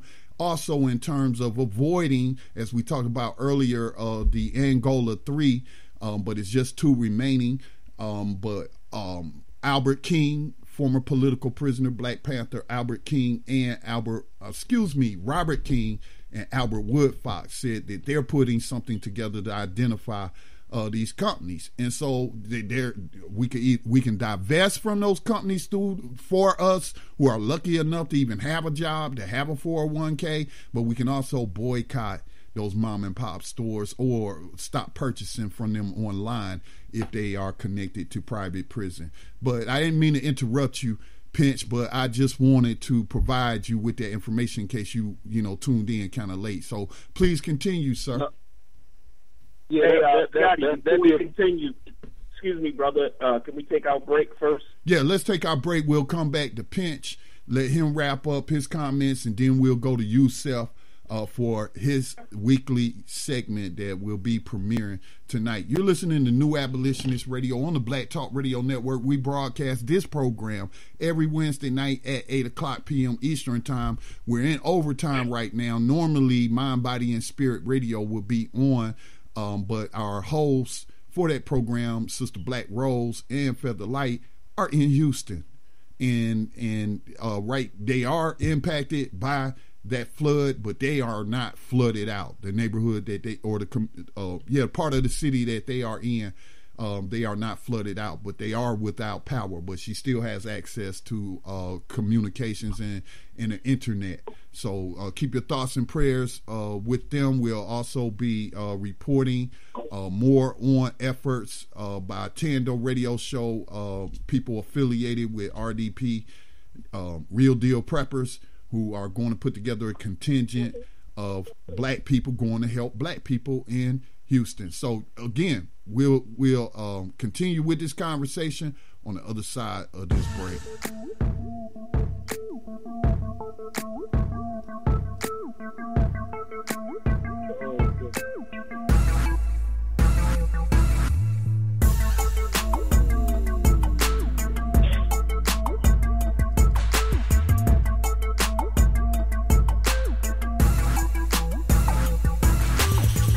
Tuned in to the Black Talk Radio Network. For podcasts and live program scheduling, visit us on the web at blacktalkradionetwork.com. All right, welcome back to the New Abolitionist Radio on the Black Talk Radio Network. Again, check us out at btrcommunity.com and get your yearly subscription and help fund independent black media. Pinch, go ahead and finish up your comments. Sorry to interrupt you, but go ahead with your comments, sir. Yes, I was just saying, that's a beautiful answer you gave me about divesting from these firms, and I understand that other things you can do, like not buying from certain companies and certain banks, not put your money in certain banks because they're the ones that underwrite these companies to be able to build these prisons and house these slaves. These modern day slaves, but for the average, the average person out here don't have a 401k. You know what I mean? They don't have investment. You know what I mean? It's more important for them to feed their family than it is to save $1. You know what I mean? What I was really wanting to know is what happens. Let's say tomorrow we wake up, and by the grace of God, everything you've been fighting for has come to fruition. Where certain enough, I ain't gonna say it never will be total, but enough of these white folks say, hey, we on board, we're gonna abolish this, we're gonna change that 4th Amendment. If you do go to jail for a crime, you're just gonna be there until you're rehabilitated, or we feel like you rehabilitated. What happens then? You want me to take that, Scotty? Yeah, go ahead, I'm Yusuf. going to get off the phone because I'm it. around a lot of noise, like I said. Yeah, go ahead, Yusuf. But I'm going to listen to it. All right, go ahead, No. Stay on because, we welcome your feedback. Mute myself. I'm just going to mute myself until I get back quiet. Okay. Okay. First of all, thank you for the question. I mean, that's the forward thinking that we need to have within the movement, which some of us have, but many of us don't. And, we know it's unrealistic that we're going to wake up with that tomorrow. That would be great. But this is why we mentioned many times that we have several fronts that we're working on, because it's not just about getting the 13th Amendment, the exception clause abolished or taken out of the 13th Amendment, because if it just stops there, then we'd really be making the same mistake that our ancestors made with the civil rights movement, to where once they got Brown versus Board of Ed and they got the Civil Rights Act and the Voters' Rights Act, that was it, that there was no plan from there. So we can't make that same mistake. The whole thing about those who don't know history are doomed to repeat it. Well, we do know that history, and we're not going to repeat that history. So one avenue is getting the exception clause of the 13th Amendment removed. But it just doesn't stop there, because we know we're dealing with a mindset as well. It's not just what's written on paper. There's a mindset of a people having this superiority complex that has to be removed.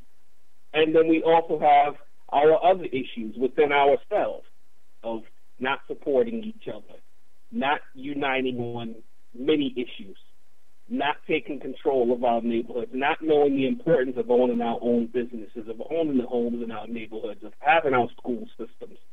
So we have a lot of avenues that tie into all of that has to be worked on and put in place. So we know it just doesn't end with the one, that it's going to take a collective effort. We have a lot of work to do, and this is why we need all hands on deck, because it's a lot of work that needs to be done. You know, one of the things I think about all the time is when Harry, you know, we often quote Harriet Tubman when she said, I freed 1,000 slaves, I would have been able to free 1,000 more had they known they were slaves or had they believed they were slaves. And I don't think we really contemplate that statement as much as we should. I mean, we know the horrors of chattel slavery, what went on back pre-1865. And so for people to be living in those conditions and not realize they were slaves, that says a lot right there. That speaks volumes right there. That for people to be living under those type of conditions and not realize they were enslaved. So now we fast forward nowadays where we have a few little perks. You know, we can eat at this restaurant or live in this neighborhood and all of these things. So a lot of people think that they've made it. So we have that mentality to fight as well. That, no, it's not there. That has to be fixed. The last thing I want to mention, so I can toss it to my comrades on the line, is, you know, I'm not sure if you've heard of BDS, which is boycott, divest, and sanction. That's really that's also part of the goal, where we know the part about boycotting. We know the importance of boycotting. You know, I often refer to the Montgomery Bus Boycott. It lasted 381 days. Nowadays we probably wouldn't be able to get a bus boycott going for 3 hours. It went for 381 days with people walking miles to and from work, who had physical jobs as well, where they were on their feet all day. They were also carpooling, though. It was black folks with rides. They were carpooling. There was carpooling as well. There definitely was carpooling. You know, then we had so now we have the talk of boycotting the NFL. You know, will we be able to boycott in a manner that would really affect the bottom line to the NFL, to where they really see it as an effect? We don't know. We'll find out soon enough. But we've seen successful boycotts. We know what happens with the divesting. There's another thing that got divested. I think it was something in Seattle. I can't think of what it is. You mentioned earlier in Seattle. You mentioned earlier yourself the LBGT community, and they quickly divested from Charlotte, North Carolina, over that bathroom bill. PayPal is supposed to bring 300 jobs to NBA. Yeah, we've seen the effects. But listen, we got to get to your segment. But the day slavery ended is something I was able to look up and find. This was penned by Max Parthis, the co-host and producer of New Abolitionist Radio, who's on vacation now, who's probably listening along with his family. Shout out to the Parthis family. But he posted this. This is from 2015, but he had written it earlier than that, and it's titled "The Day Slavery Ended." Now, I'm going to post this post in BTR Communities Plan, and I've already posted the link for the NAR planning for today's, which is August 30, 2017. So if you are following the page New Abolitionist Radio on Facebook, click that link for the NAR planning August 30th, and that you'll find all the links to the stories we've discussed tonight, and you'll find a link to Max's note, which is titled "The Day Slavery Ended." So this is what Max said. I'm not going to read it all because it's kind of long, but just part of it. The day slavery ended, the President of the United States made this shocking statement today. In light of circumstances and after much planning and preparation, today we begin closing our borders to incoming or outgoing international travel and begin seizing all financial accounts, assets related to the following people, companies, or corporations: GEO, CCA, CEC, G4S, Goldman Sachs, Wells Fargo, the Vanguard Group, the Cheneys, the Bushes, the Clintons, a long list, etc. Effective immediately, all officers, stockholders, associates, and personnel of said entities are to consider themselves material witnesses and are required to turn themselves in at the nearest police or sheriff's station for statements and questioning. We have already detained the primary people named. We are also already in the process of bringing all U.S. troops stationed in foreign lands home to U.S. soil and are suspending all financial or military aid to other nations. We are closing Guantanamo and a number of secret bases internationally, effective immediately. Our longtime foes, allies, nor any other members of the global community need not fear for their national safety and security, nor for ours. Let the history of the world remember that on this day, America cast slavery from her midst forevermore and returned freedom and equality to the dreams of her citizens. America will be the land of the free starting today. God willing, we the people will rebuild and restore her from the ground up if necessary. Effective immediately, all police stations will be seized and managed by the National Guard, who will be empowered to conduct an immediate investigation of all records and personnel. We ask that all U.S. law enforcement officers peacefully stand down, turn in your firearms and badges while we conduct our investigation with your willing cooperation and assistance. Any domestic terroristic threats will be met accordingly by the U.S. military.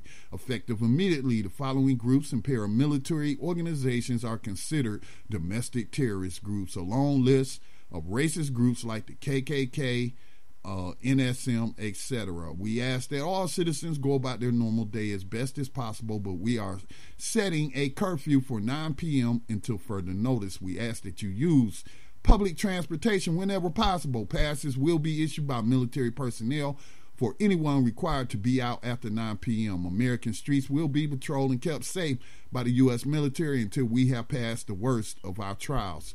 Effective immediately, all U.S. federal and private prisons, jails, and detention center staff will be replaced with military appointees while we conduct investigations and sift through records. Effective immediately, there will be no further court proceedings while these pillars of our nation and bastions of democracy are also investigated city by city and state by state. Until further notice, the Supreme Court has been suspended pending an elected civilian-led investigation. Congress and the Senate are under guarded house arrest right now and expected to cooperate with investigations 100%. Effective immediately, we will begin an orderly release of all men and women from prisons or jails who have been incarcerated for victimless crimes, nonviolent drug-related crimes, or alleged crimes of poverty such as homelessness or outstanding state, paternal, and commercial debts. Effective immediately, we will also begin releasing all children in detention centers under the age of 18 who are not deemed a danger to themselves or society. All others will have their charges re-evaluated case by case in a speedy manner. We'll be working with our neighboring nations and national committees to determine a working plan to release all detainees at immigration detention centers effective immediately. Now, it goes on and on. I mean, it's pretty much a detailed plan of what it should look like, on the day that slavery ended. And I'll just leave you with this part right here where he talks about it should be similar to the Nuremberg trials when they put the Nazis on trial. That's what the investigations would be for, to put all these slavers on trial for their crimes against humanity. So that's what it would look like when we figure out that the United States military and even these current slave catchers, they are us.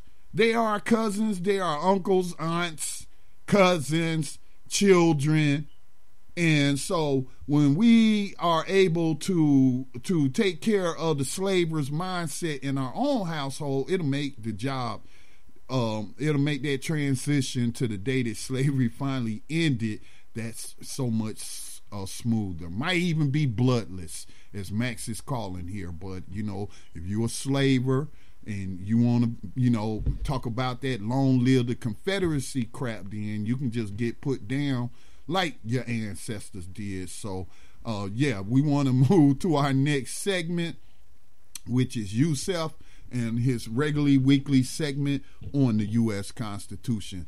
Yusuf. Yes, sir. Yes, sir. So, to reread the 13th Amendment, because that's always going to be the foundation. Neither slavery nor involuntary servitude, except as punishment for crime whereof the parties shall have been duly convicted, shall exist within the United States or any place subject to their jurisdiction. Section 2, Congress shall have power to enforce this article by appropriate legislation. So, we covered earlier the definitions of slavery and involuntary servitude and what a slave is. So now, when we trace the history of the first step, you know, we always go back to the source. You know, when it was first implemented, what was the first thing done? And so I think, you know, the very first thing as it applies to now is it starts taking away all of the rights of the individual. So we know just from our discussion this evening that the Fourth Amendment is under attack. You know, that it's basically been suspended. All of these, the 4th, 5th, the 6th, the 8th, the 9th, the 13th, 14th, and 15th Amendments, all of them have basically been suspended, you know, based on your skin color, you know, who you are. All of these things matter. So let's just look at the Fourth Amendment. So the Fourth Amendment states that it's the right of people to be secure in their persons, houses, papers, and effects against unreasonable searches and seizures shall not be violated, and no warrant shall issue but upon probable cause, supported by oath or affirmation, and particularly describing the place to be searched and the persons or things to be seized. Now, you know, that's really a bunch of baloney that's written right there, because we see what happens as to how it's applied. Everything looks good on paper, but how do they apply it? You know, so let's take the average officer. Let's take these New York City officers. So these New York City officers say, you know, when we go out, we have to make an arrest. We have a quota. We got to get an arrest. So we're going to prey on the weak, the unrepresented. So we're going to go there, and the first thing we're going to do is either stop someone, illegally stop them, and you could take this for, you know, if you're ever in New York City and you're in Harlem and you're going to get on the FDR, on the West Side Highway right there at, what is that, the 126th Street entrance right there. Usually they have these stops right there. These stops are literally illegal, you know, because when you turn, you make that left turn, you're kind of like trapped in this little short block, and the cops are usually blocking the block right there, so you can't back up or go forward, and they're going to come to you and ask for your license and registration. Have no reason to stop you. They're saying whatever they're saying. They have all different reasons as to, there are a lot of clubs in the area, people may be drinking, all kinds of stuff, but literally it's an illegal stop. They have no reason to stop the vehicle, but they stop, and they always ask people for their license, registration, and insurance costs without probable cause, without any type of warrant. And quite naturally, people are going to comply. So they force you into giving up your Fourth Amendment right. Or it's the same as the 17-year-old child walking down the street coming home from school, he has a hoodie on and maybe his pants are sagging. They can just pull up on him and stop him because, he lives in East New York, or he lives in East Baltimore, or he lives, in Eastover, South Carolina. They can just stop them.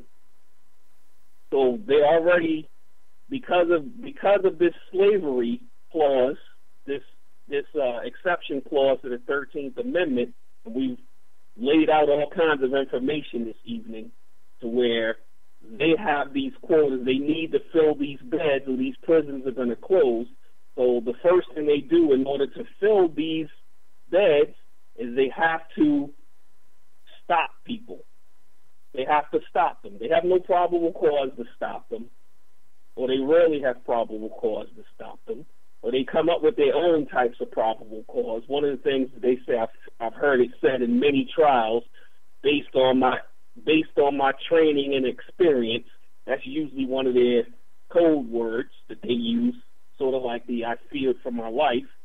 Another thing that they like to say is based on my training and experience. So just the mere fact of you walking up to your homeboy, giving him a pound, in 138th and, Morningside Avenue, which may or may not still be a drug-infested area. Many of the areas are no longer drug-infested because they've been gentrified. But you could stop, give your man a pound, and because of that, he can say, because based on his training and experience, they were exchanging drugs, hiding it through a handshake. And that's what he'll say his probable cause for stopping the individual was. And we've seen what happens. We just had the 2 cases in Baltimore where officers are planning drugs. They got caught on video cameras planning drugs. So these are some of the ways that they're using to strip people of their Fourth Amendment rights. That deals with the search and seizure. Same thing goes with the warrants. That a lot of times they don't actually have warrant.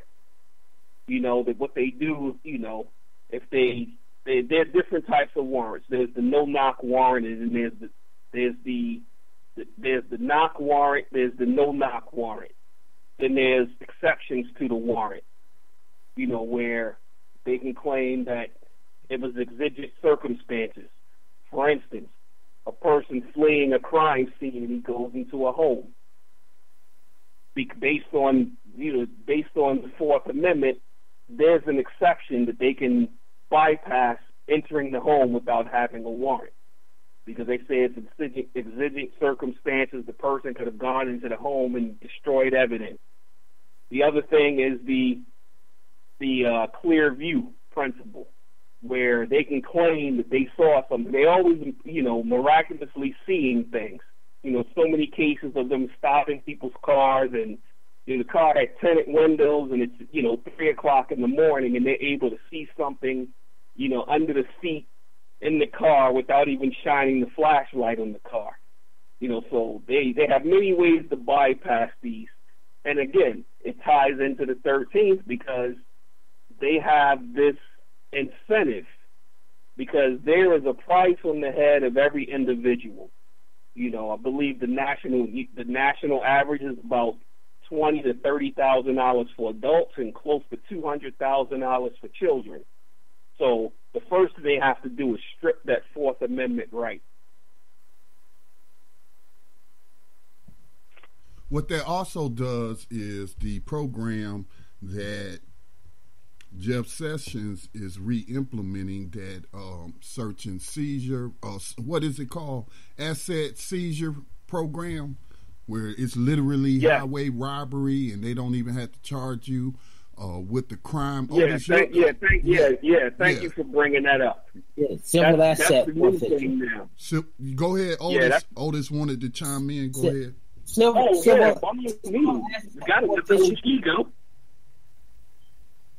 Yeah, I'm saying civil asset forfeiture. They're bringing it back stronger, and Sessions is pushing it really hard, which means they're probably going to loosen some of the restrictions on how it's applied and how they share the money with the localities.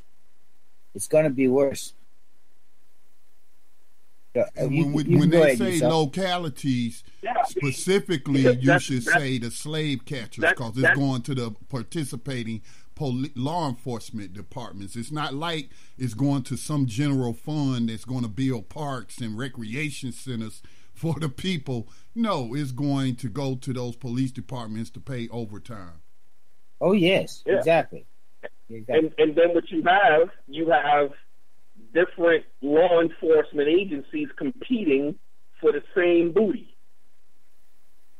You know, that's what starts happening, because, you know, with everything, there's the state level of law enforcement, and then there's the municipality, there's the county, there's the state, and there's the federal, and then, you know, within the federal, there's several different law enforcement agencies. And I've seen plenty of instances where you'll have the municipality there, the county there, the state there. You'll have, you know, the DEA, the FBI, ATF, all of them there, and all of them basically competing over who's the one that actually is going to get the booty from whatever happened, whether it's an arrest or whether it's an asset seizure. You know, so there's a fight over this money. And it's no different than if it was on the auction block. You know, it's going to go to the highest bidder, who's going to benefit from it the most. And they actually compete over this. There are arguments over it. They argue in court. They go before a judge. You know, where the municipality, they say, well, look, it's our arrest. It was a good arrest. And then, you know, the other agency will come in there and say, well, look, we had an ongoing investigation for the past 6 months, you know, that they interfered with our investigation. So all of this is going on under the guise of law enforcement, what they're doing, the Fourth Amendment violations. And, you know, I don't want to start going into the others. And that's one of the first steps. Okay. The Fourth Amendment of the Constitution has basically been suspended. It still exists on paper, but it no longer exists on the streets. Well, we're going to take our last station identification break of the night. We got 2 more segments. Our next segment, when we come back on the other side, will be our featured abolitionist, and focus on a historical rebellion against slavery. So Gabriel, many of us know him as Gabriel Prosser, but he may not have had a last name. There seems to be no record of the last name, so I guess they're throwing whoever was enslaving him last name onto his. So I'm just going to call him Gabriel. You know, I'm not even going to attach his name to the person who victimized him. So you're listening to New Abolitionist Radio on the Black Talk Radio Network, broadcasting every Wednesday night from 8 o'clock p.m. to 10 o'clock p.m. We're in overtime tonight again. Our thoughts and prayers are with the victims of Hurricane Harvey, which made landfall in Louisiana today as well. And of course, Houston. It's going to be some time before Houston recovers, if it recovers. All right, we'll be back on the other side.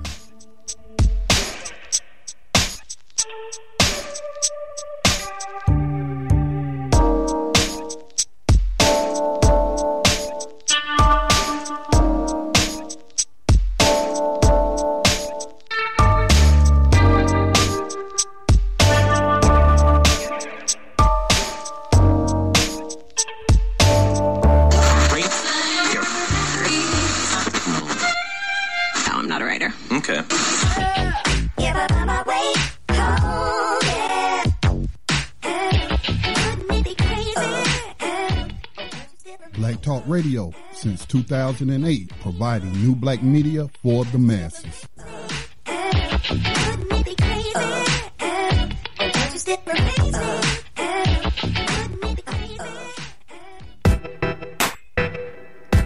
And welcome back to New Abolitionist Radio.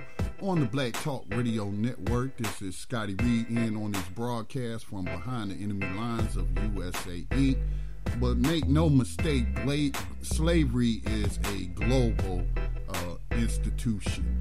I mean, if you saw the video and the UN report on the open slave markets that were occurring in Libya after the overthrow, the U.S. and might as well say the UN too, the U.S., UN, NATO overthrow of the sovereign country of Libya, which was headed at the time before his state-sanctioned murder, Muammar Gaddafi. But our abolitionists in profile tonight, remember we are combining two segments, but our abolitionists in profile tonight is a victim of slavery by the name of Gabriel. Let me pull up his profile tonight. This comes to you via Wikipedia. You can check his sources. Gabriel, 1776. I mean, that's the same damn year that so-called America was established. That was the year of the American Revolution, right? So he's speak on it. Yeah, 1776. He's sometime born in. They don't have a date, but he died on October the 10th in No, this can't be correct. In 1800s, because then that would mean he was just 4 years old. So going to have to do some research and correct this on Wikipedia. I am a member of the Wikipedia community, and we'll look that up and get that changed. All right, so anyway, Gabriel, who is commonly, if incorrectly known as Gabriel Prosser, was a literate enslaved blacksmith. Appreciate the language. Don't call him a slave, call him enslaved. But he was a literate enslaved blacksmith. That means he had skill, a marketable skill to earn him wages and to and profit from his energy, which was stolen. But Gabriel planned a large slave rebellion in the Richmond area in the summer of 1800. They're talking about Virginia, the broadcast home of Tanya Free and Friends, which was heard earlier today and every Wednesday at 2 o'clock p.m. Eastern Time on Black Talk Radio Network. I bet you Gabriel don't have no statue or monument to this true freedom fighter, but I bet you might find somewhere in Richmond a monument to General Lee, all right, or some slaver like that. But anyway, he planned a large slave rebellion in the Richmond area in the summer of 1800. Information regarding the revolt was leaked prior to his execution. Man, that's what happened in Charleston with Denmark Vesey. And somebody told it, man, loose lips sink ships, all right, and plans for freedom.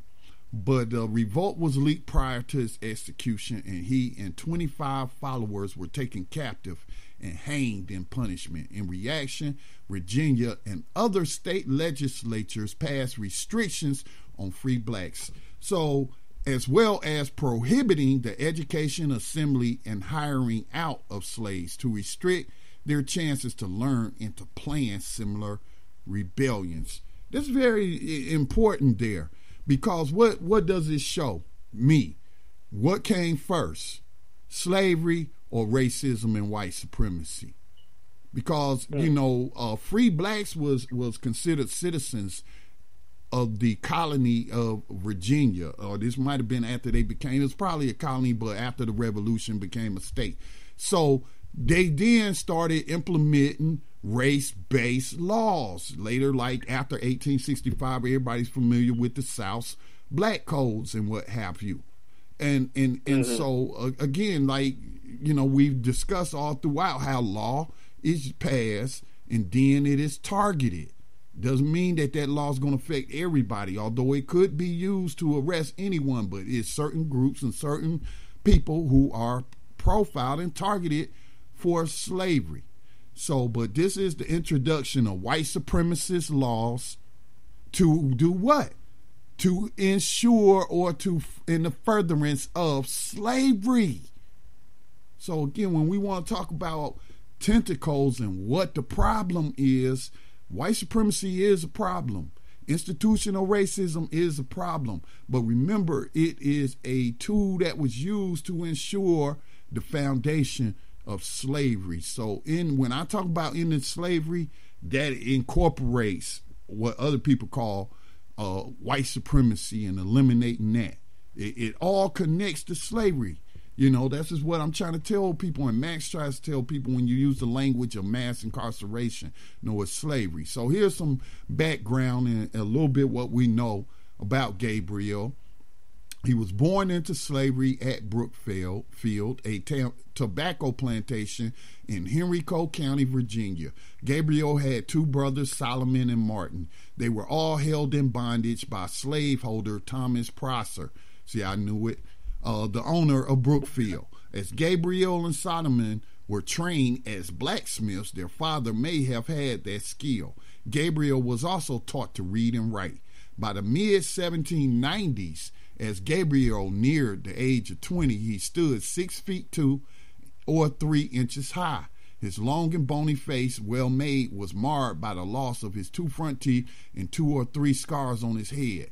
White people as well as black people regarded the literate young man as a fellow of great courage and intellect above his rank in life. I mean, what was his rank in life? He was a piece of property, or treated as a piece of property. He was enslaved.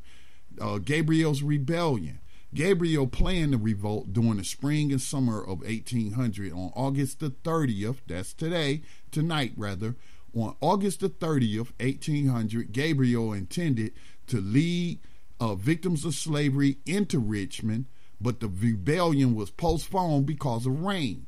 The slavers had suspicion of the uprising, and 2 victims of slavery told their owner, Mosby Shepherd, about the plans. He warned Virginia's governor, James Monroe, didn't he later become a president, who called out the state militia.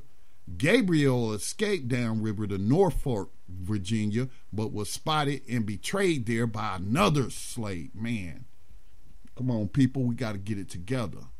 I mean, I know the pressure is on us, and they even threaten your lives, but you know, some causes is worth dying for, and abolition is worth dying for.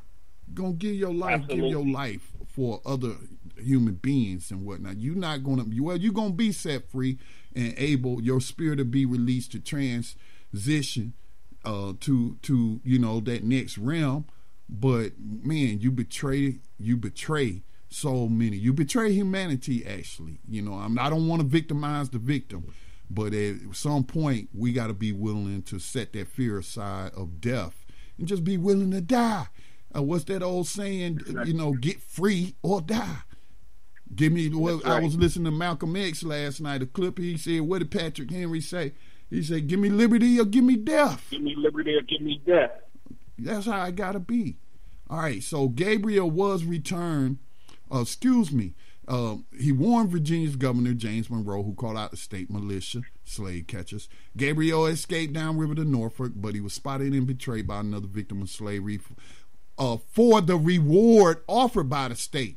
Not because they was threatening his life or her life or anything like that. No, they wanted some money, possibly so they could buy their own freedom, was probably what they was thinking.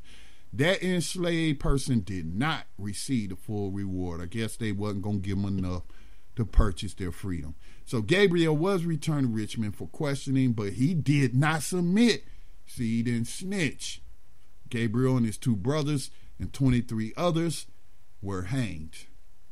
So New Abolitionist Radio salutes Gabriel and all of those who followed him in getting freedom or dying. So they died.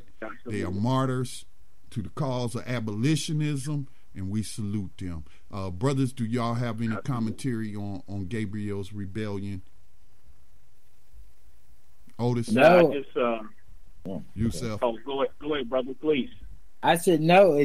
Other than the fact, the area you're talking about, you're right there in Virginia, ain't you, Otis? So you should know about some of that history. That's exactly what I'm saying. The paths that they would follow. I live not far from the Colonial Parkway, but when you start talking Henrico County through Richmond, down the York River, on to Norfolk, I'm about 30 miles from Norfolk, 45 miles from Richmond. So that gives you an idea. And I live on a peninsula, so the idea that that these people were trapped in a narrow band at the widest. The peninsula is about 6 or 7 miles wide.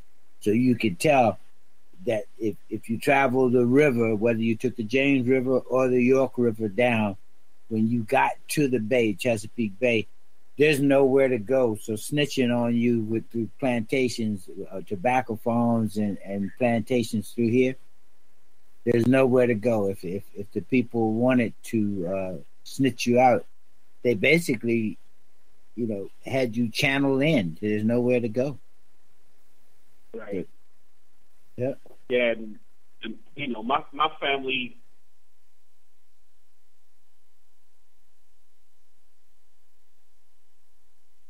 What was that, Yusuf? Hearing this story, and hearing his path and everything. Yeah, I'm familiar with Enrico County, and like you were just talking about the James River and all of that stuff. Yeah. And I just say, salute to Brother Gabriel and his 2 brothers and the 23 others, for just putting their lives on the line.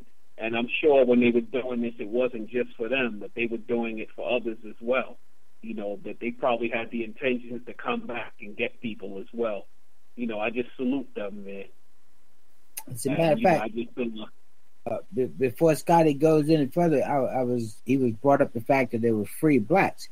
There's a place up close to Jamestown. I just was on Facebook plotting that with some old friends that I grew up with. There was a black gentleman who owned property there that was actually an advisor to 3 presidents during that period, from the late 1790s right on through until something like 1900. Older guy, and right to this day, his people, his heirs, are fighting over about 300 acres that's up close to that Jamestown area, where free blacks. Actually, he ran newspapers and had the first black radio stations along this area on the East Coast. So I'm gonna have to get some of that information later. Everyday essentials, exciting prices. I'm sorry about that. If y'all heard that, it's okay. I was trying to pull up the next story, and it has a video. I thought we were getting preempted by another show. No, that was my mistake. I was pulling up the next story. I write of the 21st Century Underground Railroad, and from the Detroit Free Press, and there's a video that goes along with it, and the ad just started automatically, and I was trying to mute it, but it wouldn't mute. But go ahead and wrap up your comments, and then we'll go into our writer of the 21st Century Underground Railroad and give our final comments of the night. So Otis, you were saying something. Oh, I was just saying that you were talking about free blacks, and I said I'll that people end up adding this to you later. Or never but existed. Here up and down the East Coast, free for when you were talking about what was going on with the gentleman, the name just left me, Mr. Prosser, Gabriel. Along during that time, there were actually free blacks that were doing commerce up and down the York River and the James River, and some of that property still holds today. I mean, it's on marquees up and down the Colonial Parkway in the national system. So there's records of free blacks actually doing commerce during that time. Good history to know, because they hide it from you and make you think. And again, we're talking about victims of slavery, but don't necessarily think that just because a person has melanated skin that's their family heritage, because there's a reason that plays into the propaganda of white supremacy. It's to suppress the fact that you had these large populations of free black people, although they were experiencing racism. And as we noted in Gabriel's story, that as a result of his rebellion, they introduced racist laws restricting the movement of you could say Jim Crow. Jim Crow didn't come after 1865. It came before.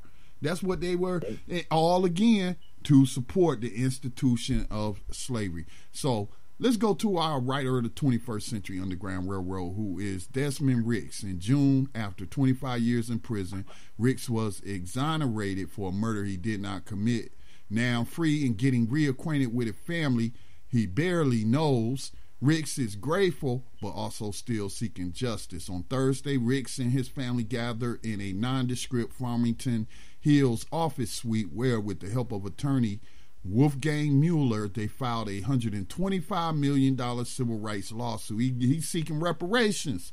That's what he's saying. He's a modern-day victim of slavery. Seeking compensation and punitive damages under federal and state law, the lawsuit names the 51-year-old and his 2 adult daughters, Akilah Cobb, 32, and Desiree Ricks, 25, as plaintiffs. Desiree was only 5 years old when her father was arrested for the murder. Akilah was 7 years old. So they kidnapped these children's father, and that's worth something. Mm-hmm. You know, that's the impact of slavery on families. So I want to play this video, but this ad. Great style. Exciting prices. Right now at Big Lots, save up to $100 on all sofas, love seats, and sectionals. Right. Take it home today. Let's hear from these people themselves, this family.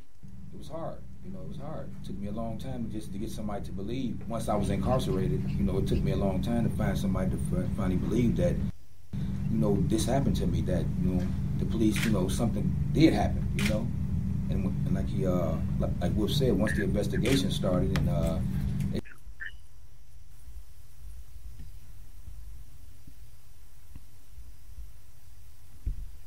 they appear to be having some issues with streaming on freep.com. So I'm gonna stop it, and this is linked up in our show notes for tonight. You can go check out the video. Maybe you'll have more luck with it, but I'll read some of the article from the Detroit Free Press at freep.com. Desmond Ricks leaned against the wall as his family, many of whom he was just getting to know, milled about him. They cooed over Ricks' newborn great-nephew, Juan Jr., and made small talk about the fit of a good suit. The chatter, lighthearted and casual, was the type typically expected at a family get-together, but the reason for this reunion was anything but carefree. In June, after 25 years in prison, Ricks was exonerated for a murder he did not commit. Now free, getting reacquainted with a family he barely knows, Ricks is grateful but also still seeking justice. On Thursday, I already conveyed that information. As defendants, again, when I talked about these children's father being ripped away, kidnapped like Solomon Northrop, and snatched from his children's lives and their mother's lives and thrown into slavery. So as defendants, the lawsuits names 2 retired Detroit police officers, David Paunch, the evidence technician on the case, and Donald Stwazi, the officer in charge of the investigation that led to Ricks' wrongful conviction. The lawsuit argues that the duo framed Ricks by fabricating bullet evidence, swapping out the bullets taken from the victim's body with bullets test fired from a gun belonging to Ricks' mother.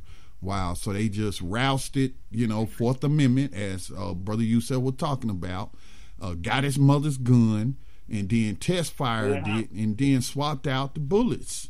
And you got your mama's gun and committed this murder. Wow. I was fighting from the beginning when I was arrested. I knew I wasn't guilty. I just had to convince the police of this, which I shouldn't have had to do. But that was my job at the time. They weren't seeing it any other way. But see, he didn't know at the time that they were setting them up. The people in charge was setting them, the slave catchers was setting them up. Said Ricks at the news conference, noting that prison was hell. Slavery is, all the accounts that I've read of slavery, it can be described as hell. It took me a long time once I was incarcerated to find someone to finally believe this happened to me, that the police did something. In March 1992, 21-year-old Gary Bennett was fatally shot while standing outside of a burger joint in Detroit. Bennett's friend Ricks was arrested in connection with the crime 2 days later. So not only did they frame him for a crime that he did not commit, but framed him for the murder of his own friend. Wow. A .38 caliber revolver kept under the pillow of his mother, Mary Ricks, was confiscated. The case against Ricks rested heavily on the evidence of the gun and the bullets inside, which the prosecution by way of the Detroit police investigation claim matched those removed from Bennett's body. Ponch, one of the defendants in the recently filed civil lawsuit, testified as an expert in ballistics, stating that the 2 bullets and evidence were fired from Mary Ricks Ross's .38 special handgun and from no other weapon. He claimed that the bullets that killed Bennett matched Rick's mom's gun like a fingerprint. So in other words, he got up there and lied so that they could put this man into slavery. Stwazi, the other defendant, furthered the conspiracy. This conference has reached its maximum duration and will end in 1 minute. Okay, so it is just about to end our conference. I will dial back in. We're still going. So if we can get Otis is still dialed in or redial back in, and we can get Yusuf back in, and we can finish up our final comments. We have been on quite a bit on Wednesdays on air. So let me go ahead and take care of that. And I'm sorry to interrupt this segment on our writer of the 21st Century Underground Railroad. Our board only allows, we just make do with what we can. It's kind of not letting me connect. It's kind of locking up on me. Wow. Okay. This described as a detective in charge. We went over there.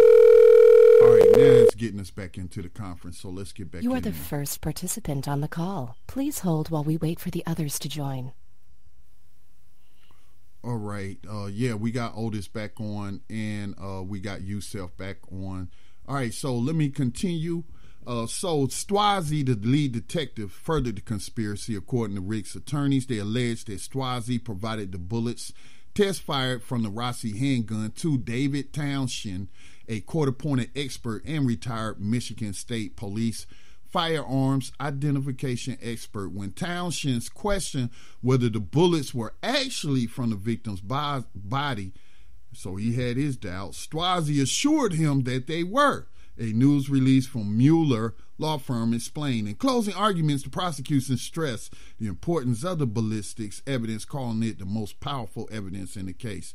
This gun that killed Jerry Bennett was found at his house. The prosecutor declared in closing arguments in September of 1992, a Wayne Circuit County jury convicted Ricks of second-degree murder and illegal use of a firearm. I never heard anything about a motive. He was sentenced to 30 to 60 years in prison. So you can read the rest of this story. Again, it's linked up in our show notes. You can find those linked up on New Abolitionist Radio Facebook page and also in btrcommunity.com. That's our social media platform.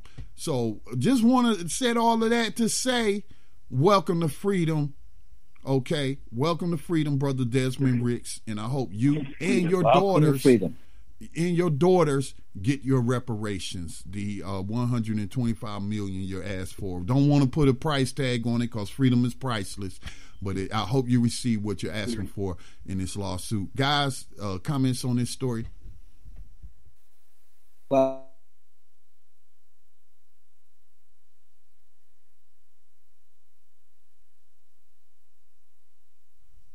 give me a second, Otis. We were kind of locked up for a moment, and those listening on the stream would lives anywhere in this country. It's not just a one state or one city that does this. It's just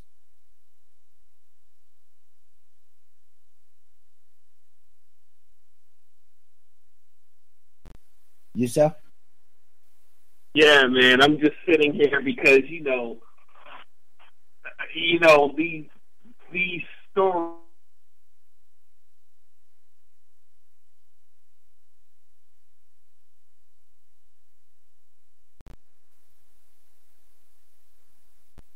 I'm thinking about the jury sitting there.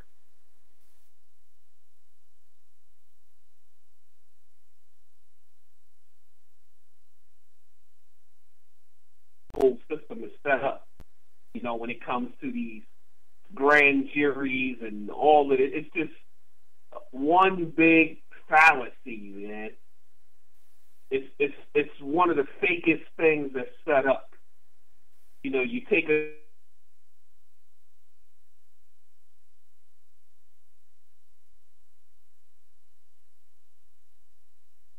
indicted. You have to prosecute.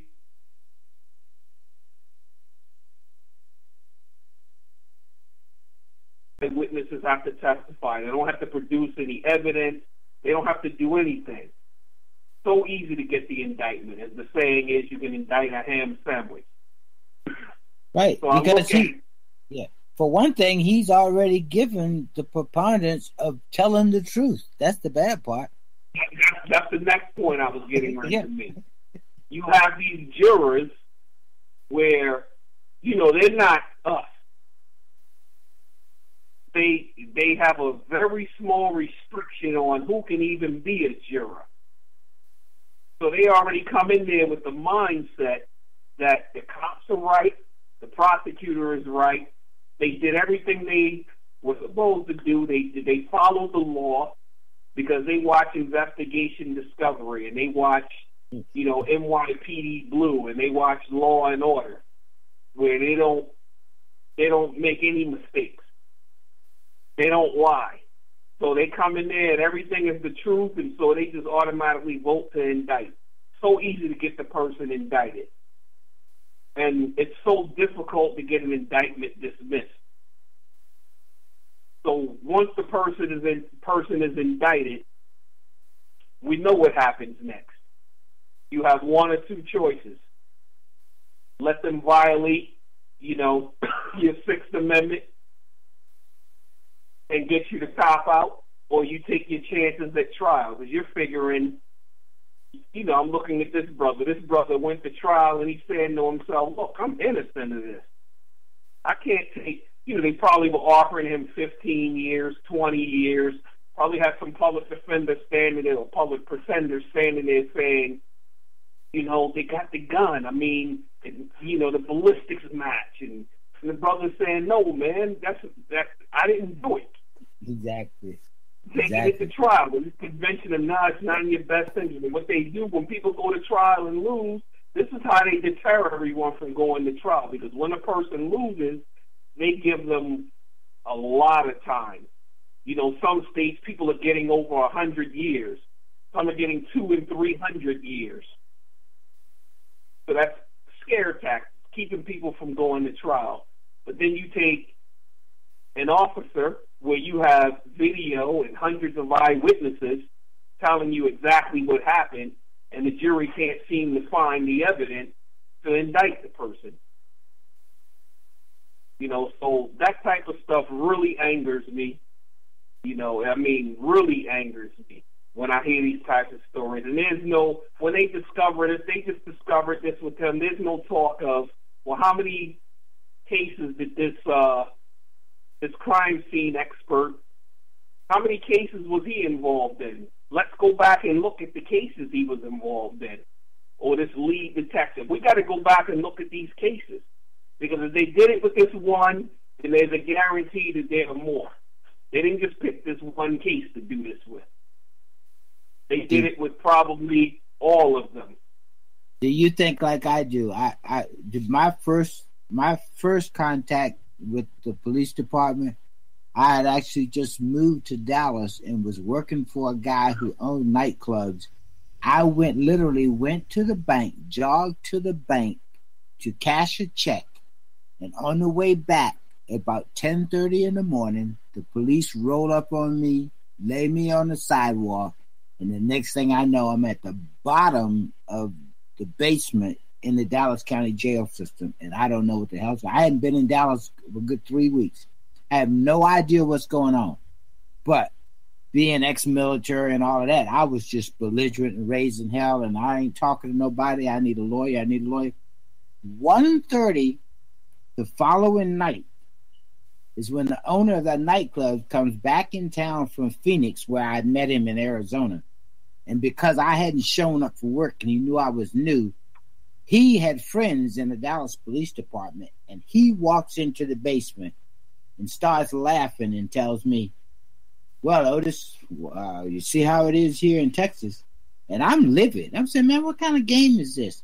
He goes, no, it's no game. He said, but they had you for some guy, and they call it the battery cable rapist. I literally went, when I got out, I went to the library and looked it up. That had a string of rapes going on for some 14, 15 months in that North Dallas area around Northwest Highway and Skillman Avenue. And this is where his clubs were. But out of nowhere, because I happened to be a black guy running in that morning, they picked me up and they didn't give a damn about my rights. And that's when I realized how screwed up this system was, man. Right. I mean, that was literally an introduction to me that they didn't care. They were trying to make me say I did it. And if it hadn't been for his connection to the police department, I probably would have been railroaded. Yeah, and they wouldn't have cared that you was a veteran either or in the military, exactly. Just like Dwayne exactly. Hickerson. And there are about 750,000 vets in prison right now, in prison slavery right now. Well, we do got to wrap it up, fellas. So we're going to, I'm going to give both of you, and I appreciate you sitting in with us for the 3 hours tonight, getting through this broadcast of New Abolitionist Radio. Again, shout out to Max Partis and his family, the co-host and co-producer who is on vacation right now and preparing for some of his upcoming events. He actually told me today he might be performing or going to a club, a poetry club, because y'all know Max is a spoken word artist. Wow. And so he hadn't been able to go to this event because it happens on Wednesdays nights when he's doing New Abolitionist Radio. So since he's been on vacation for New Abolitionist Radio, he did mention to me that he was attending there tonight. But I'm sure he probably was listening in by phone via the TuneIn app or going straight to blacktalkradionetwork.com. So shout out to Max. But fellas, give you each 1 minute for some closing thoughts, final thoughts on slavery and human trafficking as it exists by way of the 13th Amendment, and just your final thoughts for tonight. Well, I don't really need a whole minute. I'm telling you, it's been an honor to spend 5 years with some people dedicated to understanding that this has been one of the biggest lies ever perpetrated on a nation. There is no such thing as abolition of slavery in 1865. It is the biggest lie, and we need to get these lawyers, public officials to own up to the fact that it is a lie, and it's a lie that we need to put an end to. Abolition is the only way out. Yusuf? Right. Absolutely. Again, it's a pleasure riding with you guys for this past 3 hours. It just felt like we were just in a car riding up I-95 and having a discussion. Thanks to everyone who tuned in, and thanks to the brother for calling in with this question. That was, a great question. One thing that I just want to add, because it was a second definition of slave that we didn't read from Webster's dictionary, and I think that really puts a cap on it right there. It says one who is under the power of a master and who belongs to him, so that the master may sell and dispose of his person, of his industry, of his labor, without his being able to do anything, have anything, or acquire anything for what must belong to his master. And this is what we're fighting against. And it's a huge uphill battle because first thing is we have to just convince people that they're slaves or that slavery is still going on. We don't have to convince anyone in jail or anyone that's caught up in the system. We don't have to convince them. They know. I mean, they started this for us. They were the driving force behind the Millions for Prisoners March. So they know. It's the people out here that need to learn. So, I'm just glad to be along for the ride. I'm learning from everybody as I go along. And I just appreciate the effort, from everybody. There's so many people that are involved in this movement, and sometimes, we communicate so much and we just don't thank each other enough. Because, when I hear these stories of, the abolitionists in profile, that I realize that down the line it's going to come a time where some of us are going to have to make the ultimate sacrifice for this movement.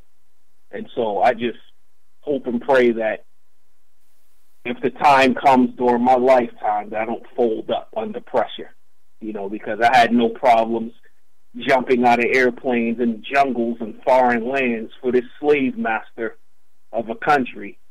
So I hope I don't fold under pressure for the movement. Amen. Word.